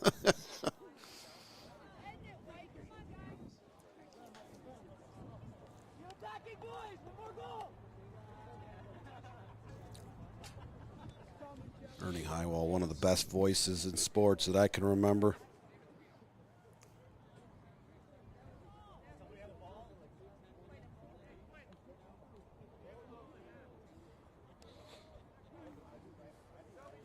You look across the media, the broadcast world for TV and radio, some of the iconic voices we've been able to listen to, regardless of sport, regardless of what level, but I always come to like Al Michaels. I was a little kid in 1980 where the U.S. hockey team ended up upsetting the Soviet Union in the semifinals, went on to win the gold medal in the 1980 Olympic Games. Yes, I'm dating myself. Al Michaels. Could still hear him calling. He did Monday Night Football for years for ABC. And that shot fired. Friedholm comes up with the save. Ledoux is the one that fired the shot. 6-1 in total shots here in the second half. 6-0 with shots on frame in favor of the Nationals Macomb side. And they were able to tie the game up in the 58th, courtesy of a goal by Josh Ross. They've been the far more aggressive team here in the second half of play as we're now in the 80th minute. So a little less than 11 minutes left. Regulation here today at the Saginaw Township Soccer Complex, west of Saginaw, Michigan. Not too far from the heart of the state. You look at that Lower Peninsula, I would say Mount Pleasant's kind of like the middle of the Lower Peninsula.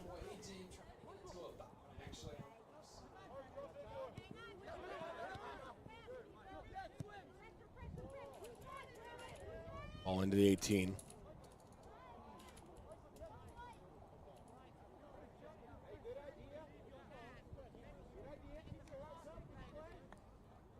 Now we are officially crossed into the 81st minute. Ashland's Macomb 1, Saline FC 1. I don't want to talk about it, Dan. Just an epic battle, as you would expect in a state final match. I mean, if you're a viewer, what do you love it, right? I mean, I would imagine. I mean, if you're rooting for a team and you got some skin in the game, you're probably like on your and pins and needles. You're sitting on the edge of your chair right now, going, "Hey, 10 minutes left here. Let's get one through here. Let's get on and whatnot." If Kinley Poole, as you talked about, wants to actually play or go run in track and field today, this game would have to end sooner than later. Ball's played in. Mandrandra is right there. Heisler was there at the same time. I mean, as a former referee, I thoroughly love going into extra time. I very much did. Because you never get a chance to do it. Look at this. This ball makes its way in. And Mandrandra comes out. It actually hits off his leg and goes out for a corner kick. So that was the first save of the day for Mandrandra. Had to come back out in the corner of the box. Corner kick number 2 in the second half coming up for Saline FC. Just 2 shots and 1 on frame here in the second half for Saline, but they're trying to find a way to get that goal-ahead goal. They were up 1-0 at the half, conceded a goal here a few minutes ago. Ball comes in, almost finds its way in the back of the net, the near post. That was just... The defender kind of leaned into that ball. It looked like it would have hit the outside of that goal post or just been out of play. Kind of leaned into it and knocked it out of bounds, so Saline gets a second chance. This ball comes in. The foul has been called. That's the 9th foul of the game against Saline FC, now in the 83rd minute.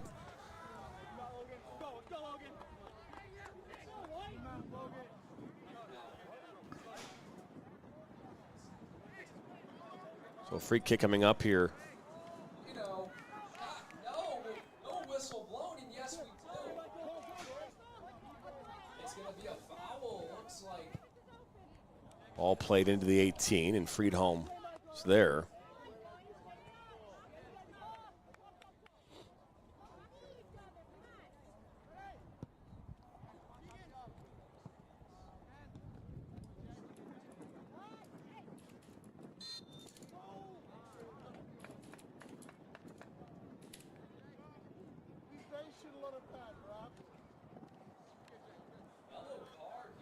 So free kick coming up here, 83rd minute.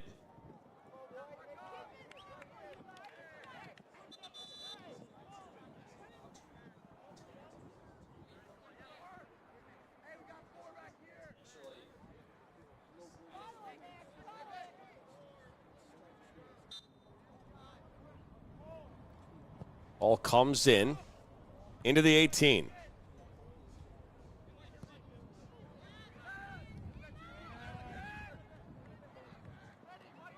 Oh, maybe miscommunication there, possibly between Mandrandra and the defender.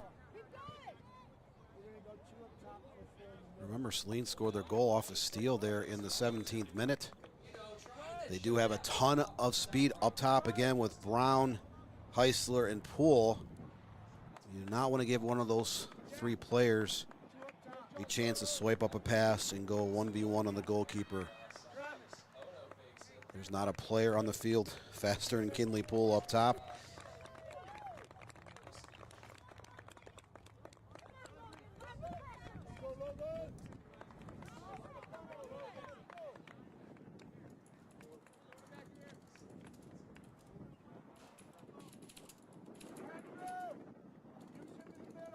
Now in the 85th minute, just crossed over here a few seconds ago.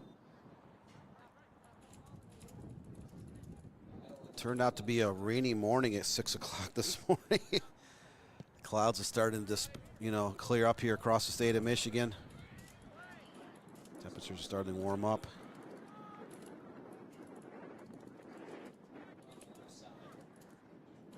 Saline was trying to slot that ball through on that left side, but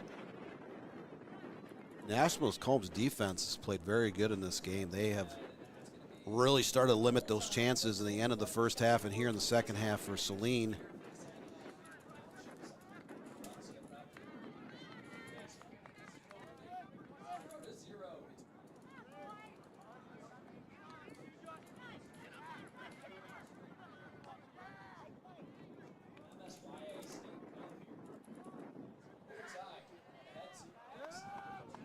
The first game of the morning is heading into extra time. Over there, the Michigan Stars and Michigan Wolves. That's the U15 division.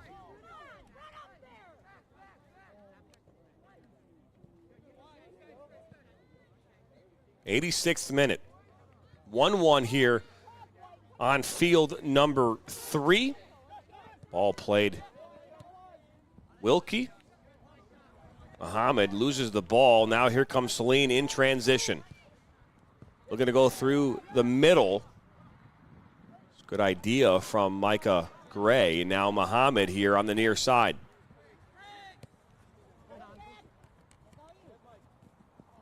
Ledoux. Good ball back into Muhammad. Good defensive play. One right back by Muhammad. That's great work. Wilkie. Starting to see teams turn the ball over a little bit more here in the late stages of the second half. A little bit of fatigue settling in. Fatigue. It's early in the morning, Dan. Early in the morning. Well, fatigue is here comes Saline. Pull. That will end up going out. Last touched off Poole. Good defensive work. That was Max Sansom. And Max Sampson and the rest of this Macomb Nationals defense really locked down Saline's high-powered offense and speed up top. So we officially cross into the 88th minute, so just under 3 minutes left plus stoppage time here at the second half. Will either team find enough in the tank to get a go-ahead goal here late?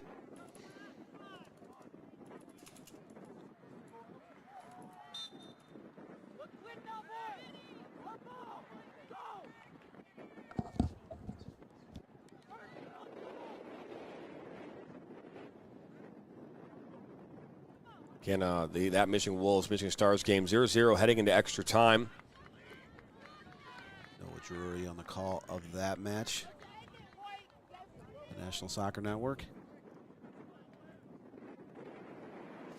Had the pleasure of calling a multitude of games at different levels of the soccer pyramid with Mr. Noah Drury here on NSN here in the last year.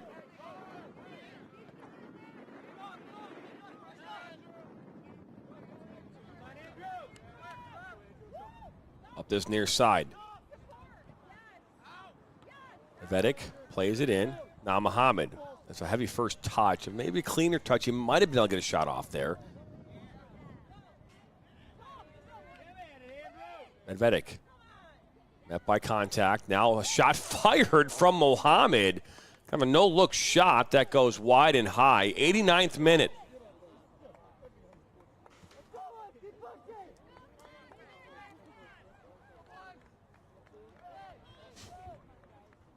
Shout out to our fantastic production team here today.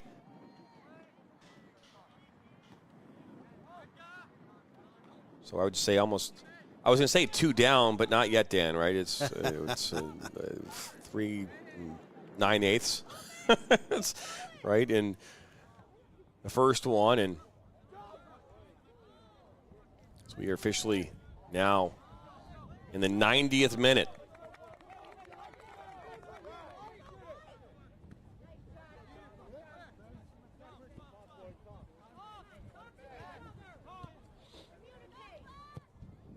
Ball put back in by Tripp. Ball makes its way to Friedholm, and this will slide into second base. A little bit of a deflection back towards the Goalkeeper in Friedholm, I don't think he was expecting that ball to skip off a defender's head towards his way, but he was there to scoop up that ball.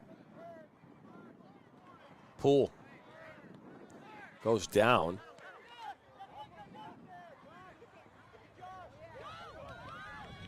Now Ross. Last touched.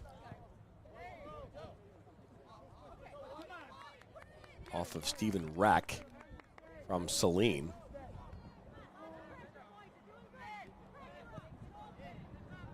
We've officially crossed into stoppage time here at the end of the second half. 1-1. Nationals Macomb. Oh my goodness, that one, the wind. Just kind of I bounced. don't know, it just, that was, but a foul was called. But just the way that kind of played out, that was a very interesting, I got to replay that. That was a very interesting play. Look at this ball. It's just like a stride inside midfield. It bounces in the middle of the box. And obviously it went wide of goal, but wow, that was an interesting. I've seen it at all levels of soccer. I've seen it on TV and YouTube where someone scores a goal in a weird fashion like that, where just a shot or a cross from distance is sent into the box. The ball will, get caught up in the wind and bounce over a goalkeeper. A goalkeeper's too far off his line. So that was a dangerous play. If you are Saline, you do not want to give up a goal in stoppage time when the game tied 1 apiece.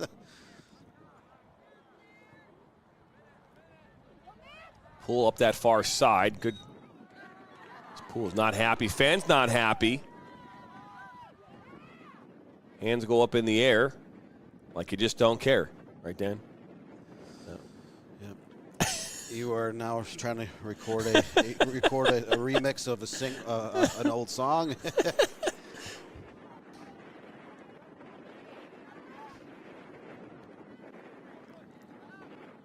Good battle, though, between Poole and Sansom on that far side. Sansom's done a good job this second half of keeping Poole in check. Ledoux. You don't necessarily hear a lot about outside marking backs, the defenders on the wings. But here today, I will comment again that National Macomb's defense has been great, especially in the last 60 minutes or so. They have been feisty, marking up Saline's forwards, and able to shut them down. Saline went up 1-0 in the 17th minute. Nationals tied it up in the 58th. Now we are headed to what we like to call stoppage time. Stoppage time. It's extra time. Extra time. Josh Ross getting in on the action, making it 1-1. That is the goal that sent this into extra time.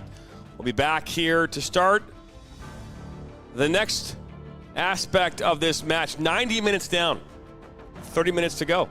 Who's going to win the state championship in the 2019 age group? We'll find out after this.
Looks great.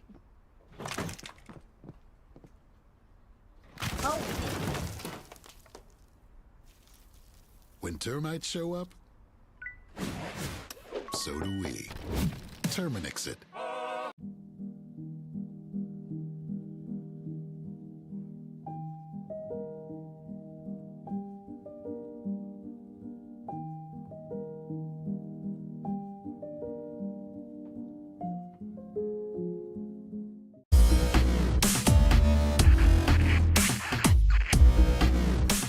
Are you looking to play at the next level? MSN is now offering player recruitment videos. We are excited to partner with you and your family in getting you to the next level. To learn more about our packages and what we offer, head over to the MichiganSoccerNetwork.com. Remember, your journey starts with a click.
Whether you're a beginner coach or a seasoned professional, one thing remains the same: the passion to teach and inspire the next generation of players.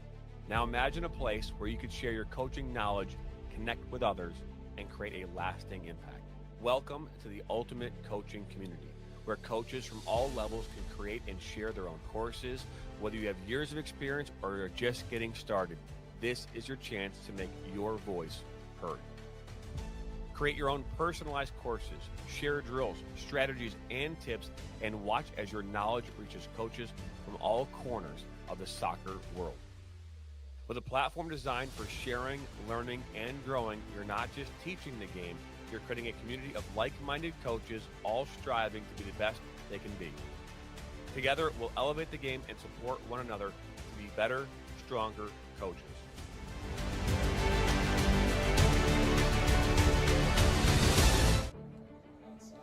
Welcome back here into Saginaw Soccer Complex in Saginaw, Michigan.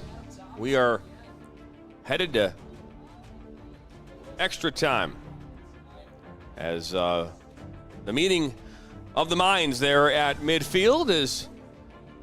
We're excited to have you along wherever you're watching here today. Jonathan Turner alongside Dan Stickrat. How did we get here? It's a great question. Let's take a look right here. We're gonna show you how we got here. I think it's always important to kind of show how we got here. Here's the first one. Kinsley Poole on the right foot. Just like that. And then just a great ball over the top. Ledoux, Claypool, and then Ross with the finish. And that is how we got here. And watch I think the way that Ross just kind of like comes right towards the camera and is like points up there and says, he's been here before. How do you do?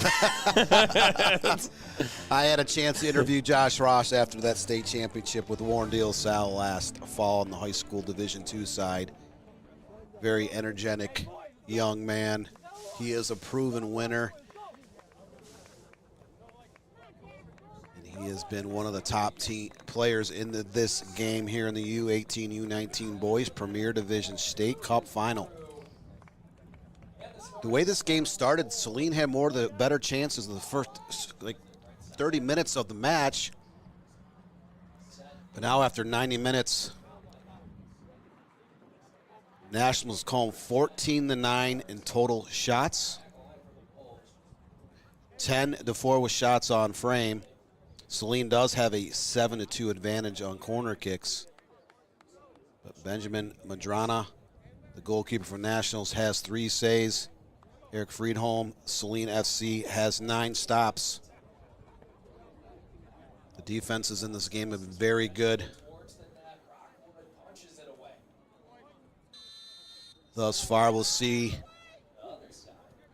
Will there be a star in the making here in overtime? Appreciate you tuning in wherever you're watching. Jonathan Turner alongside Dan Sticker at Saline FC in their black kits going right to left on your screen. The Nationals in their white and blue kits going left to right. We are live here at the Saginaw Soccer Complex in Saginaw, Michigan, the home of the MSYSA State Cups since I want to say the 1970s. I mean, they have been here a long time. I know that I played here many times in State Cup. I know that a lot of you have played here. They've had regionals here up in Saginaw over the years, so this has been a fantastic home for youth soccer in this state. All natural grass fields, which is hard to come by these days, as most, I'm assuming, these players are used to playing on some form of turf environment, whether that be an indoor turf environment or a high school turf environment. Is Ledoux looks to go over the top. It's a great ball, a one-time shot that goes wide. Yeah, even a lot of these parks that they're building nowadays, they will have turf fields outside, depending on what part of the country. So it is a period of adapting, because you may play a game on a Wednesday at any level of soccer on a turf field, and then on a Saturday or Sunday you're out on a grass field, so you have to get accustomed to making those types of switch. The ball will move at different paces. If there's been a lot of bad weather in the previous week, sometimes those grass fields will be properly irrigated, sometimes they're not. Takes the shot. Oh, it bounces over Rockwood for a goal in extra time. Well, look at this. A goal was just scored across the way. That one just took a weird bounce. Don't necessarily have the replay, but I can move it into there. Here's a look. That one takes a weird bounce. Michigan Oh, Stars up goodness. 1-0 in the U15 division in overtime. It took a weird bounce, as they said. I just said, will there be a star here in overtime in this game? We already had one in extra time over in the U15 division. Guess that is a byproduct of the natural grass. It might hit off the head of a sprinkler or a rock and make its way in the back of the net. So, but it does seem more natural, right, when it does that?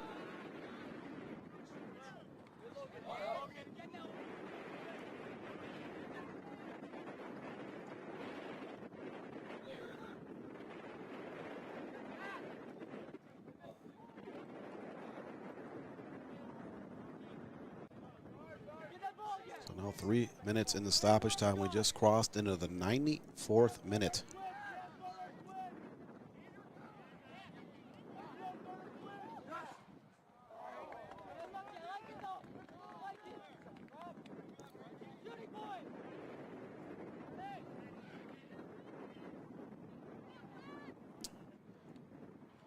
th minute goal for Kinley Poole of Saline.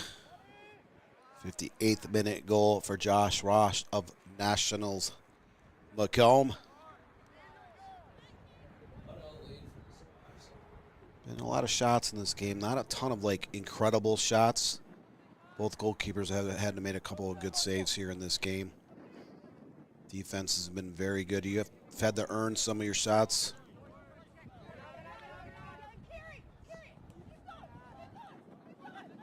A pair of high-scoring, undefeated teams here.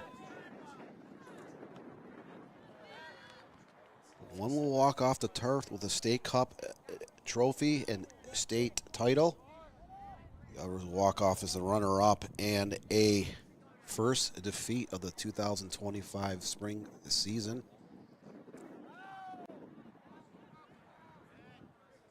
Of course, the winner will get an automatic bid for the Midwest Regionals in the Kansas City area here at the end of June.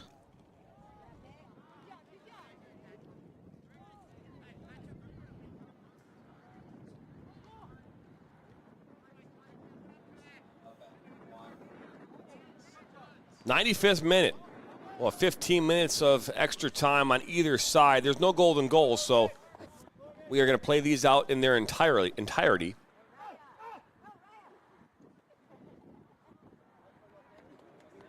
The Stars had that 1-0 lead. Simons falls down on the ground. There you can see a baseball tournament being played across the street there off to your left side. Turned out to be a beautiful day to be outside for whatever sport that you choose. We're glad you chose us at the National Soccer Network to be part of this incredible busy weekend. Michigan State Youth Soccer Association State Cup Finals, 14 matches, let alone I believe over 100 games across the country at different levels of soccer on NSN this weekend on our YouTube and Roku TV channels. This Poole, last touched off of Nicholas Kolbitz. Should be a corner kick. I believe Poole kind of punched that off a defender.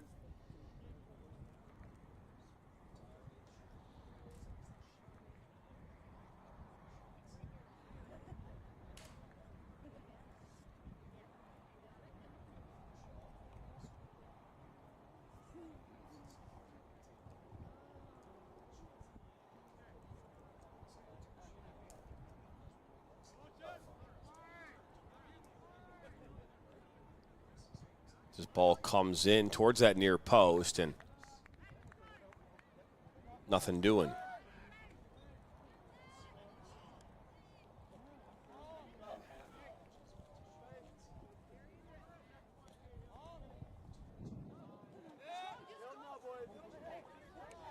'97th minute now. Saline had the first corner kick of overtime, unable to do anything with that. That was just a slow roller in the box and out of play. Chances have been few and far between here in the second half and overtime for Saline. Heisler looking for Poole. Not want those two to get going and starting combining some passes. They're two of the fastest players on the field, if not the fastest. Pass up to dribble. Can he stay on side?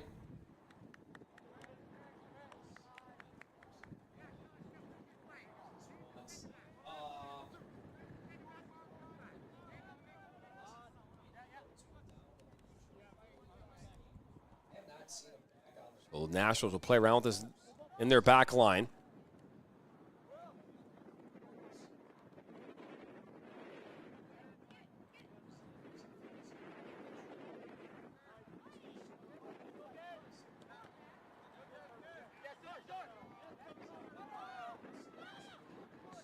Now Muhammad will fire a shot.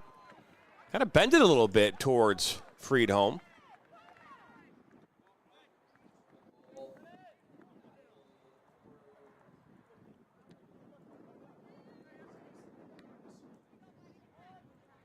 It's a great effort there, but that shot did bend right into the goalkeeper's arms. That would have kind of tailed away towards one of the goal posts. That could have been a dangerous opportunity, but Saline on the move now. Another great defensive stand by National Macomb's defense. They have time and time again here in this game. They have more made up for their goal that they conceded off a steal. Kinley Poole unassisted. Now Ledoux. Ledoux will fire a shot. That's blocked. Just couldn't get enough on it, just off balance. The defenses of both teams not giving a lot of space. Sansom. Ball goes towards that back post. That's Zanarski. He'll put it back in the mix. Friedholm's there to grab. 99th in the 100th minute now.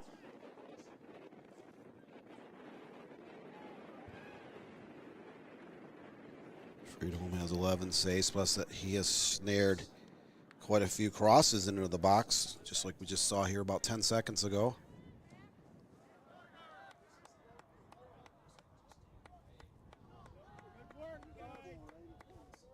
Zach Heisler, number 24 for Saline, a little bit frustrated.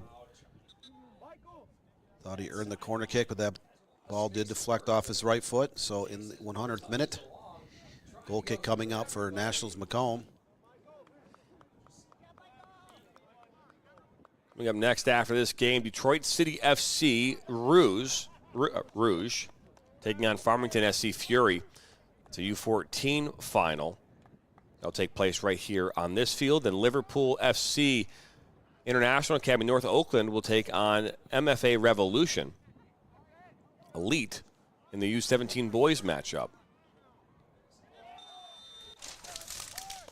It's a foul called. That's a handball about 5 or 6 yards outside the box, so this is a great opportunity coming up for Saline. The defender actually put his arm up almost intentional, so yellow card was issued. Take a look at it here. The ball comes in. Oh, yeah, he almost caught it. He stuck his arm out to stop that through ball. Saline had numbers on the attack, a player on each side kind of making runs. It's a good yellow card.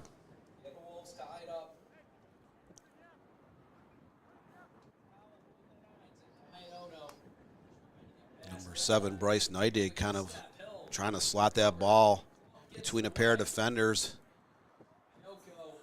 Nash Macomb defender stuck his arm out to stop that through ball, picks up the yellow card. But he sets the table for a free kick about 25, 27 yards out for Saline coming up. You are now in the 102nd minute, so you need to put this towards that framework. You're not that far away. Uncork a shot, see what happens. I believe this is Heisler taking this, number 24. He'll look to fire one through traffic.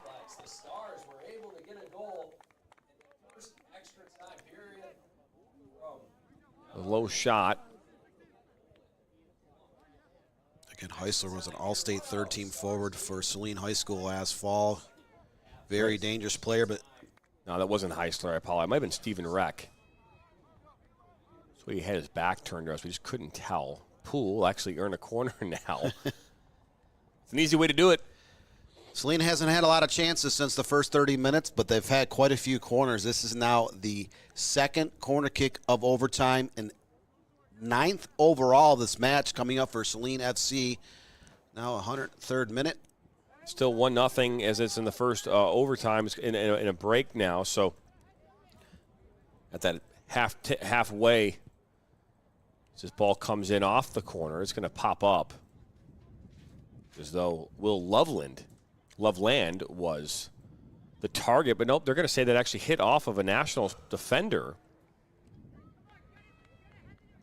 So corner kick number 12. Excuse me, number 10.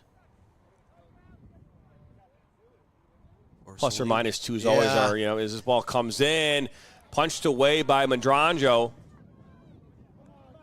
Madranjo, apologize. Hummel.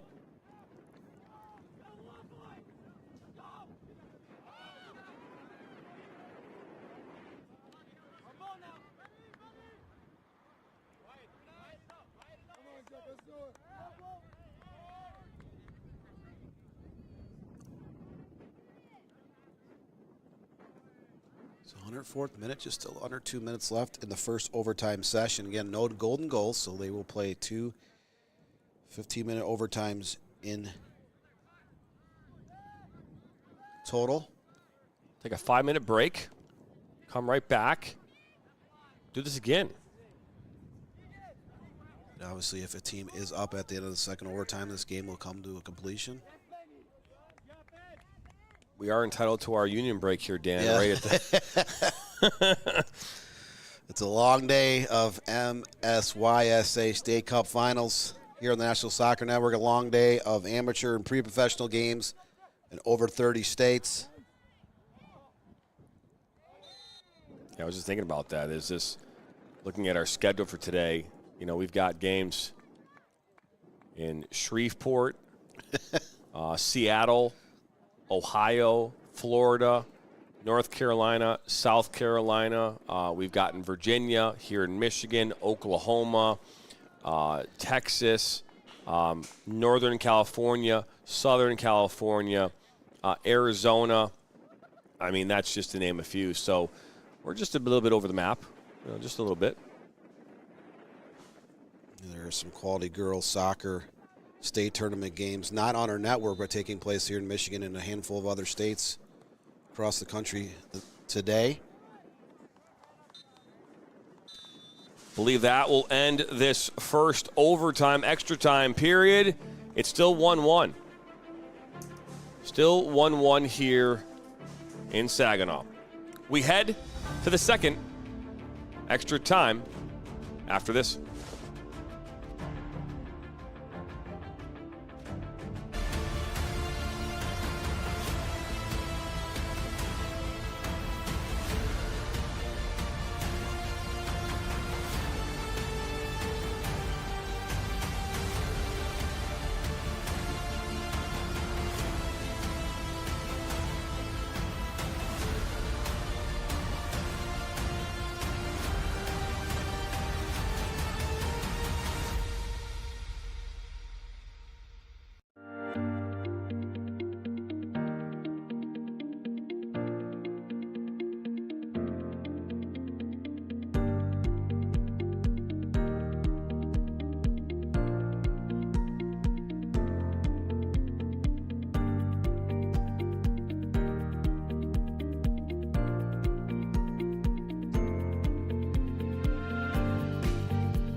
Looks great.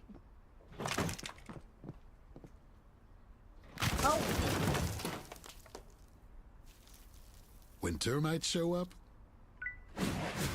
so do we. Terminix it.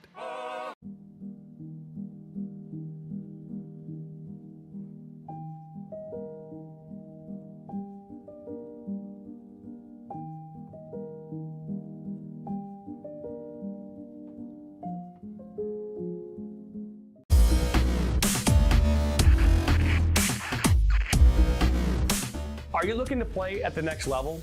MSN is now offering player recruitment videos. We are excited to partner with you and your family in getting you to the next level. To learn more about our packages and what we offer, head over to the MichiganSoccerNetwork.com. Remember, your journey starts with a click.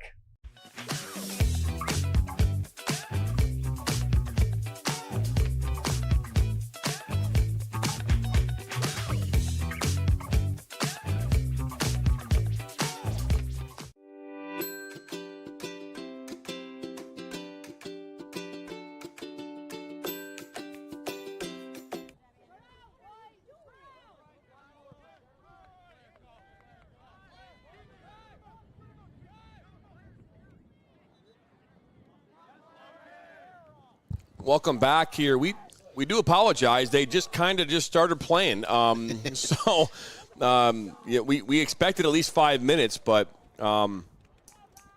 we didn't get that. So, we apologize. I'm going to go ahead and push the clock to this, and we're going to reset. And I don't think we got that long into it, but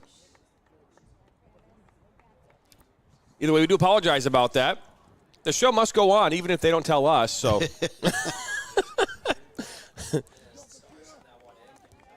And, for full transparency, Dan and I, our team, are not in Saginaw. We are currently snug in our studios here in Shelby Township, Michigan. And our camera operators are out on site. So I stepped away because someone brought in some donuts. They look good, Dan. So it's a little bit different than playing indoors at the Legacy Sports Center in Brighton when the girls' state cup finals were held last fall. There's kind of a perch, kind of a press box type deal there up top, and there's nothing like that here at Saginaw Township Soccer Complex. But there is a corner kick coming up for Nationals Macomb. They had two in the first half, haven't had one since. Ball was deep towards that far post, settled down, all loose, and now Friedholm steps in and makes the grab. Friedholm not bashful coming off his line. He ran off to his left, kind of snare that bouncing ball. Too far wide of frame.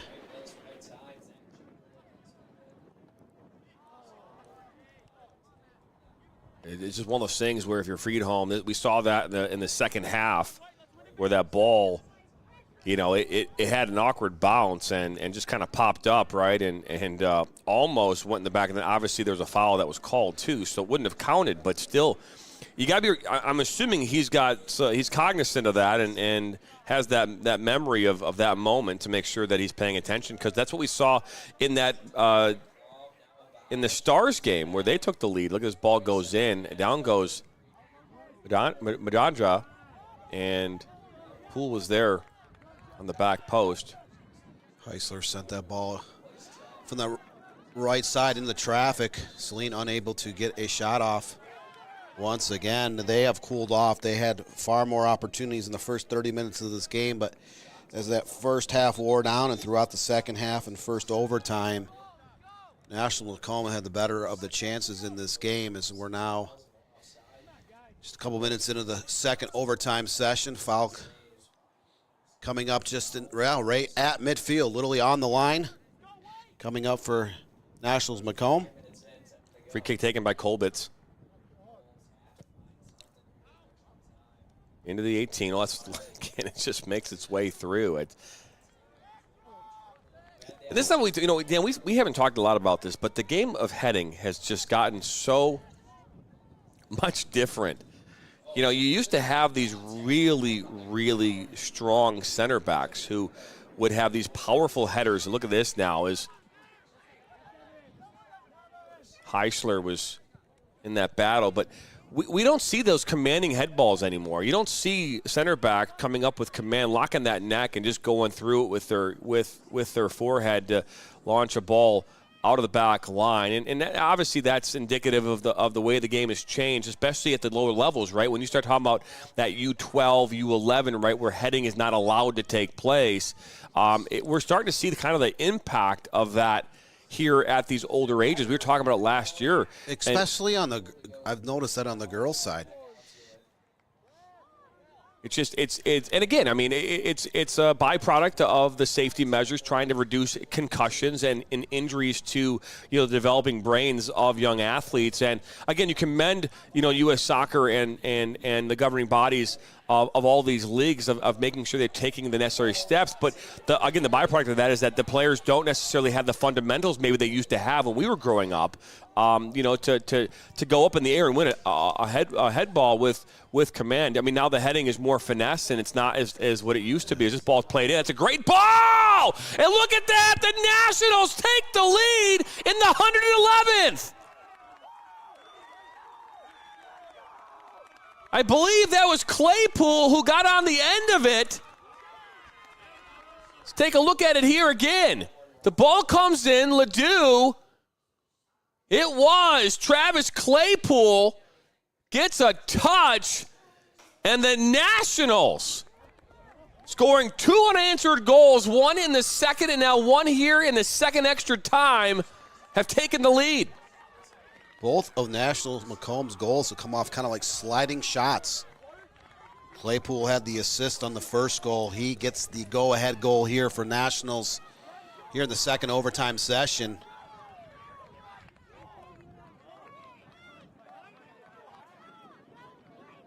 So Ledoux was involved in the last goal, the first goal as well. He put it by all the top to Claypool. Claypool is the one who played the ball into Joshua Ross, who got the equalizer. And then, so again, both players were involved in the first goal. Both players were involved in the second goal.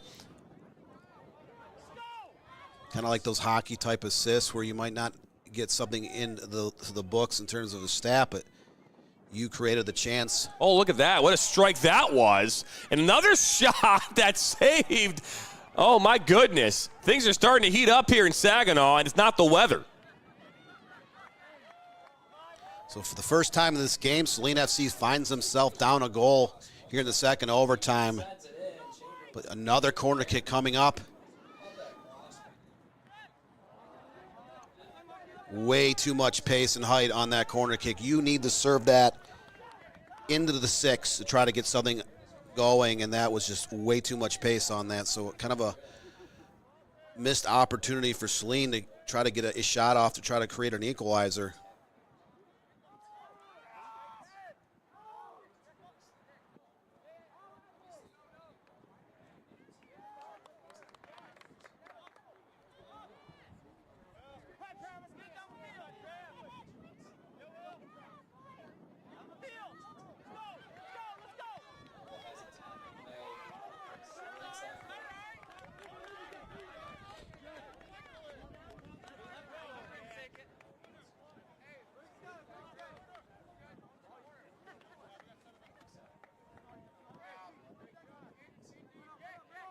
So 114th minute now. Will the Nationals be able to protect their lead and claim a state cup title here today at the Saginaw Township Soccer Complex? Will Saline FC find enough in the tank to get an equalizer here? They're down to a little bit less than 7 minutes to do so.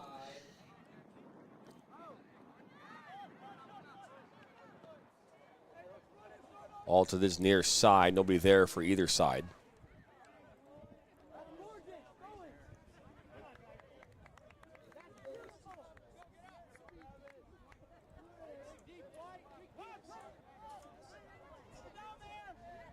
All in the 18. They'll work around that back line.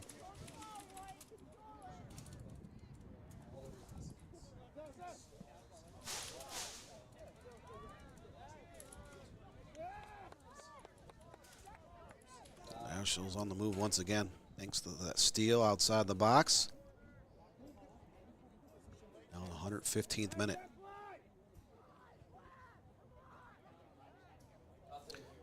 Fans that have attended these early morning session games in the State Cup Championships have had their money's worth. Both games have gone into extra time.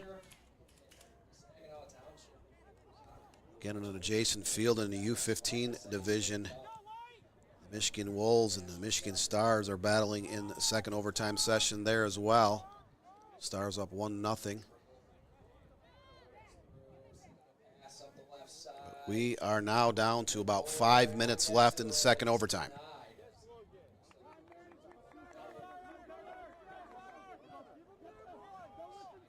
There's about 5 minutes to go as this ball will make its way out of touch.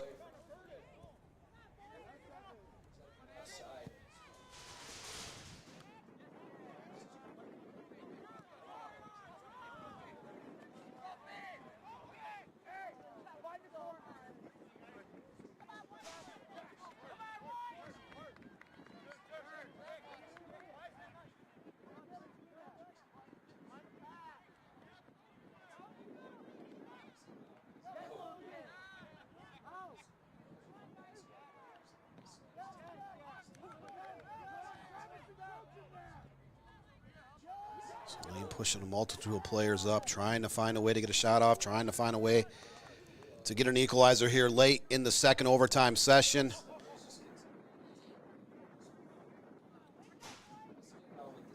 All cleared up and out. That is launched into space.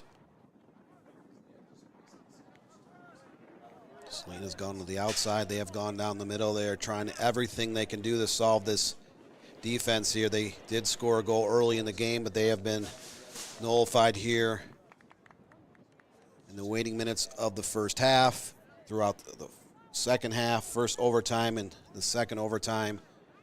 Down to about 3.5 minutes left here to get that equalizer.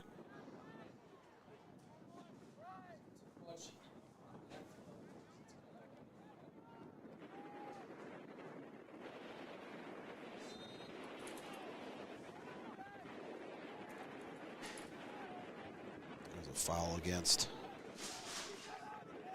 Nationals, and now a yellow card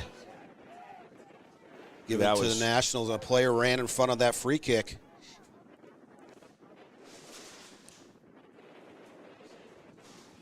Another stoppage of time. You think you're going to kill off time by getting a yellow card, the referee is still going to stop the time, so he will add extra time on to the extra session. But opportunities and time are waning for Saline. They must put this into the mixing bowl to get a shot off. About everybody, but he's out of position. In the scores, might just have to send one from deep. No, Wilson. 118th minute.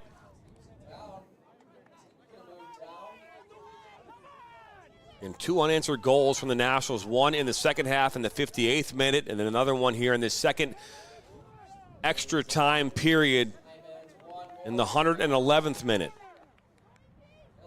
Both these 8:30 games have gone into overtime, so even though I'm just going to next time I'm just going to mention it, put it in the I'm going to put it out there because I said I remember things very vividly, but I did not actually put it out there. I kind of assumed it, and kind of it's like almost like you don't talk about a no hitter right during the middle of the game. Maybe we should change that to start talking about things during the game so they actually do happen, Dan, or they don't happen. I don't know, but but this happened to us in the spring, in the fall too. Both of the opening games that morning went into penalty shootouts. So, regardless of what level of soccer I cover, shootouts always seem to follow me everywhere. Now, granted, this one right where it's at right now, for some reason my score's not been updated. Or at least games that go into double overtime. Let's update our score because it is 2-1. So let's make sure I had this score. I guess I didn't realize that wasn't updated, so we made that sure. And this one comes in now on the cross. Heisler was there. Ball played now. Look at this shot, but that's from Poole. Goes right into the hands. Oh, look at that collision. And that is going to be a foul. I got to take a look at this, Dan, because I felt like for a second that Ranja, there's something called parrying. You're not allowed to parry it, so he was supposed to catch this ball. Now, here's the thing. We're going to take another look at this one. They issued a yellow card to Saline and a yellow card to Macomb. Well, here comes this ball, right? So we need to look at this again because the ball comes in and the shot, right? So it's played low, and, Poole takes this. But this could have been caught. That's called a parry. That was a parry. And obviously running into him was Loveland. But I don't blame the goalkeeper, Miranja to protect himself. But if you are able to catch the ball as a goalkeeper, you are supposed to catch it, right? So he intentionally put that ball down on the ground in front of him like that.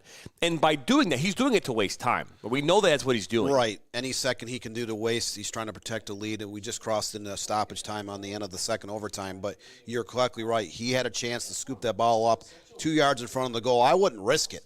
I wouldn't risk letting that ball because I've seen it hundreds of times where a defender or a goalkeeper does that. A player gets a touch on it and the ball's in the back of the net.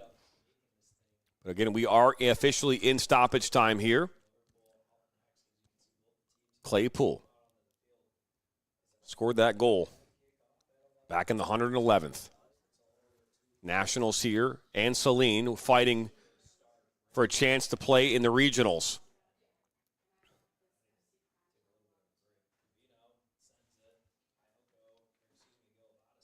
Saline SC looking for some magic here on this Saturday morning.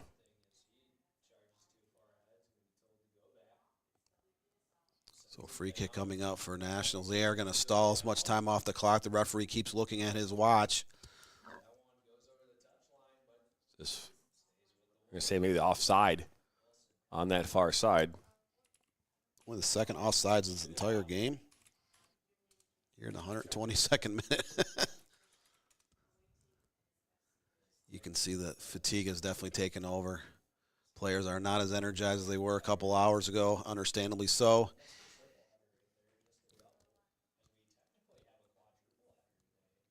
Waning moments of this state championship. Good battle. The referee will bring that one back. 122 minutes in. Referee been looking at his stopwatch here for the last few minutes.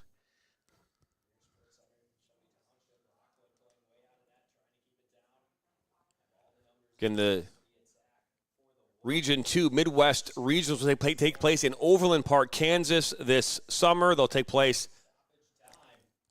starting on Friday, June 20th. So just a few weeks from now. So 3 weekends, yep. And tryouts for these teams are like in 2 weeks. So it's like you go to tryouts and then might not even have the same team. And look at that. They have blown the final whistle, and the Nationals have won the state championship for the U19 age group. Play a through ball on the end line, sent out from the Stars. We might see one more opportunity for the Wolves.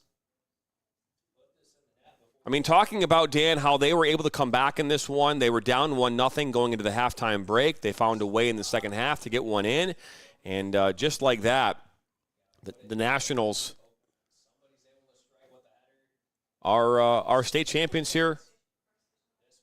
It looked like about in the 30th, 35th minute, it was like a flick of the switch where the Nationals, Macomb, got going. They started to pepper the net.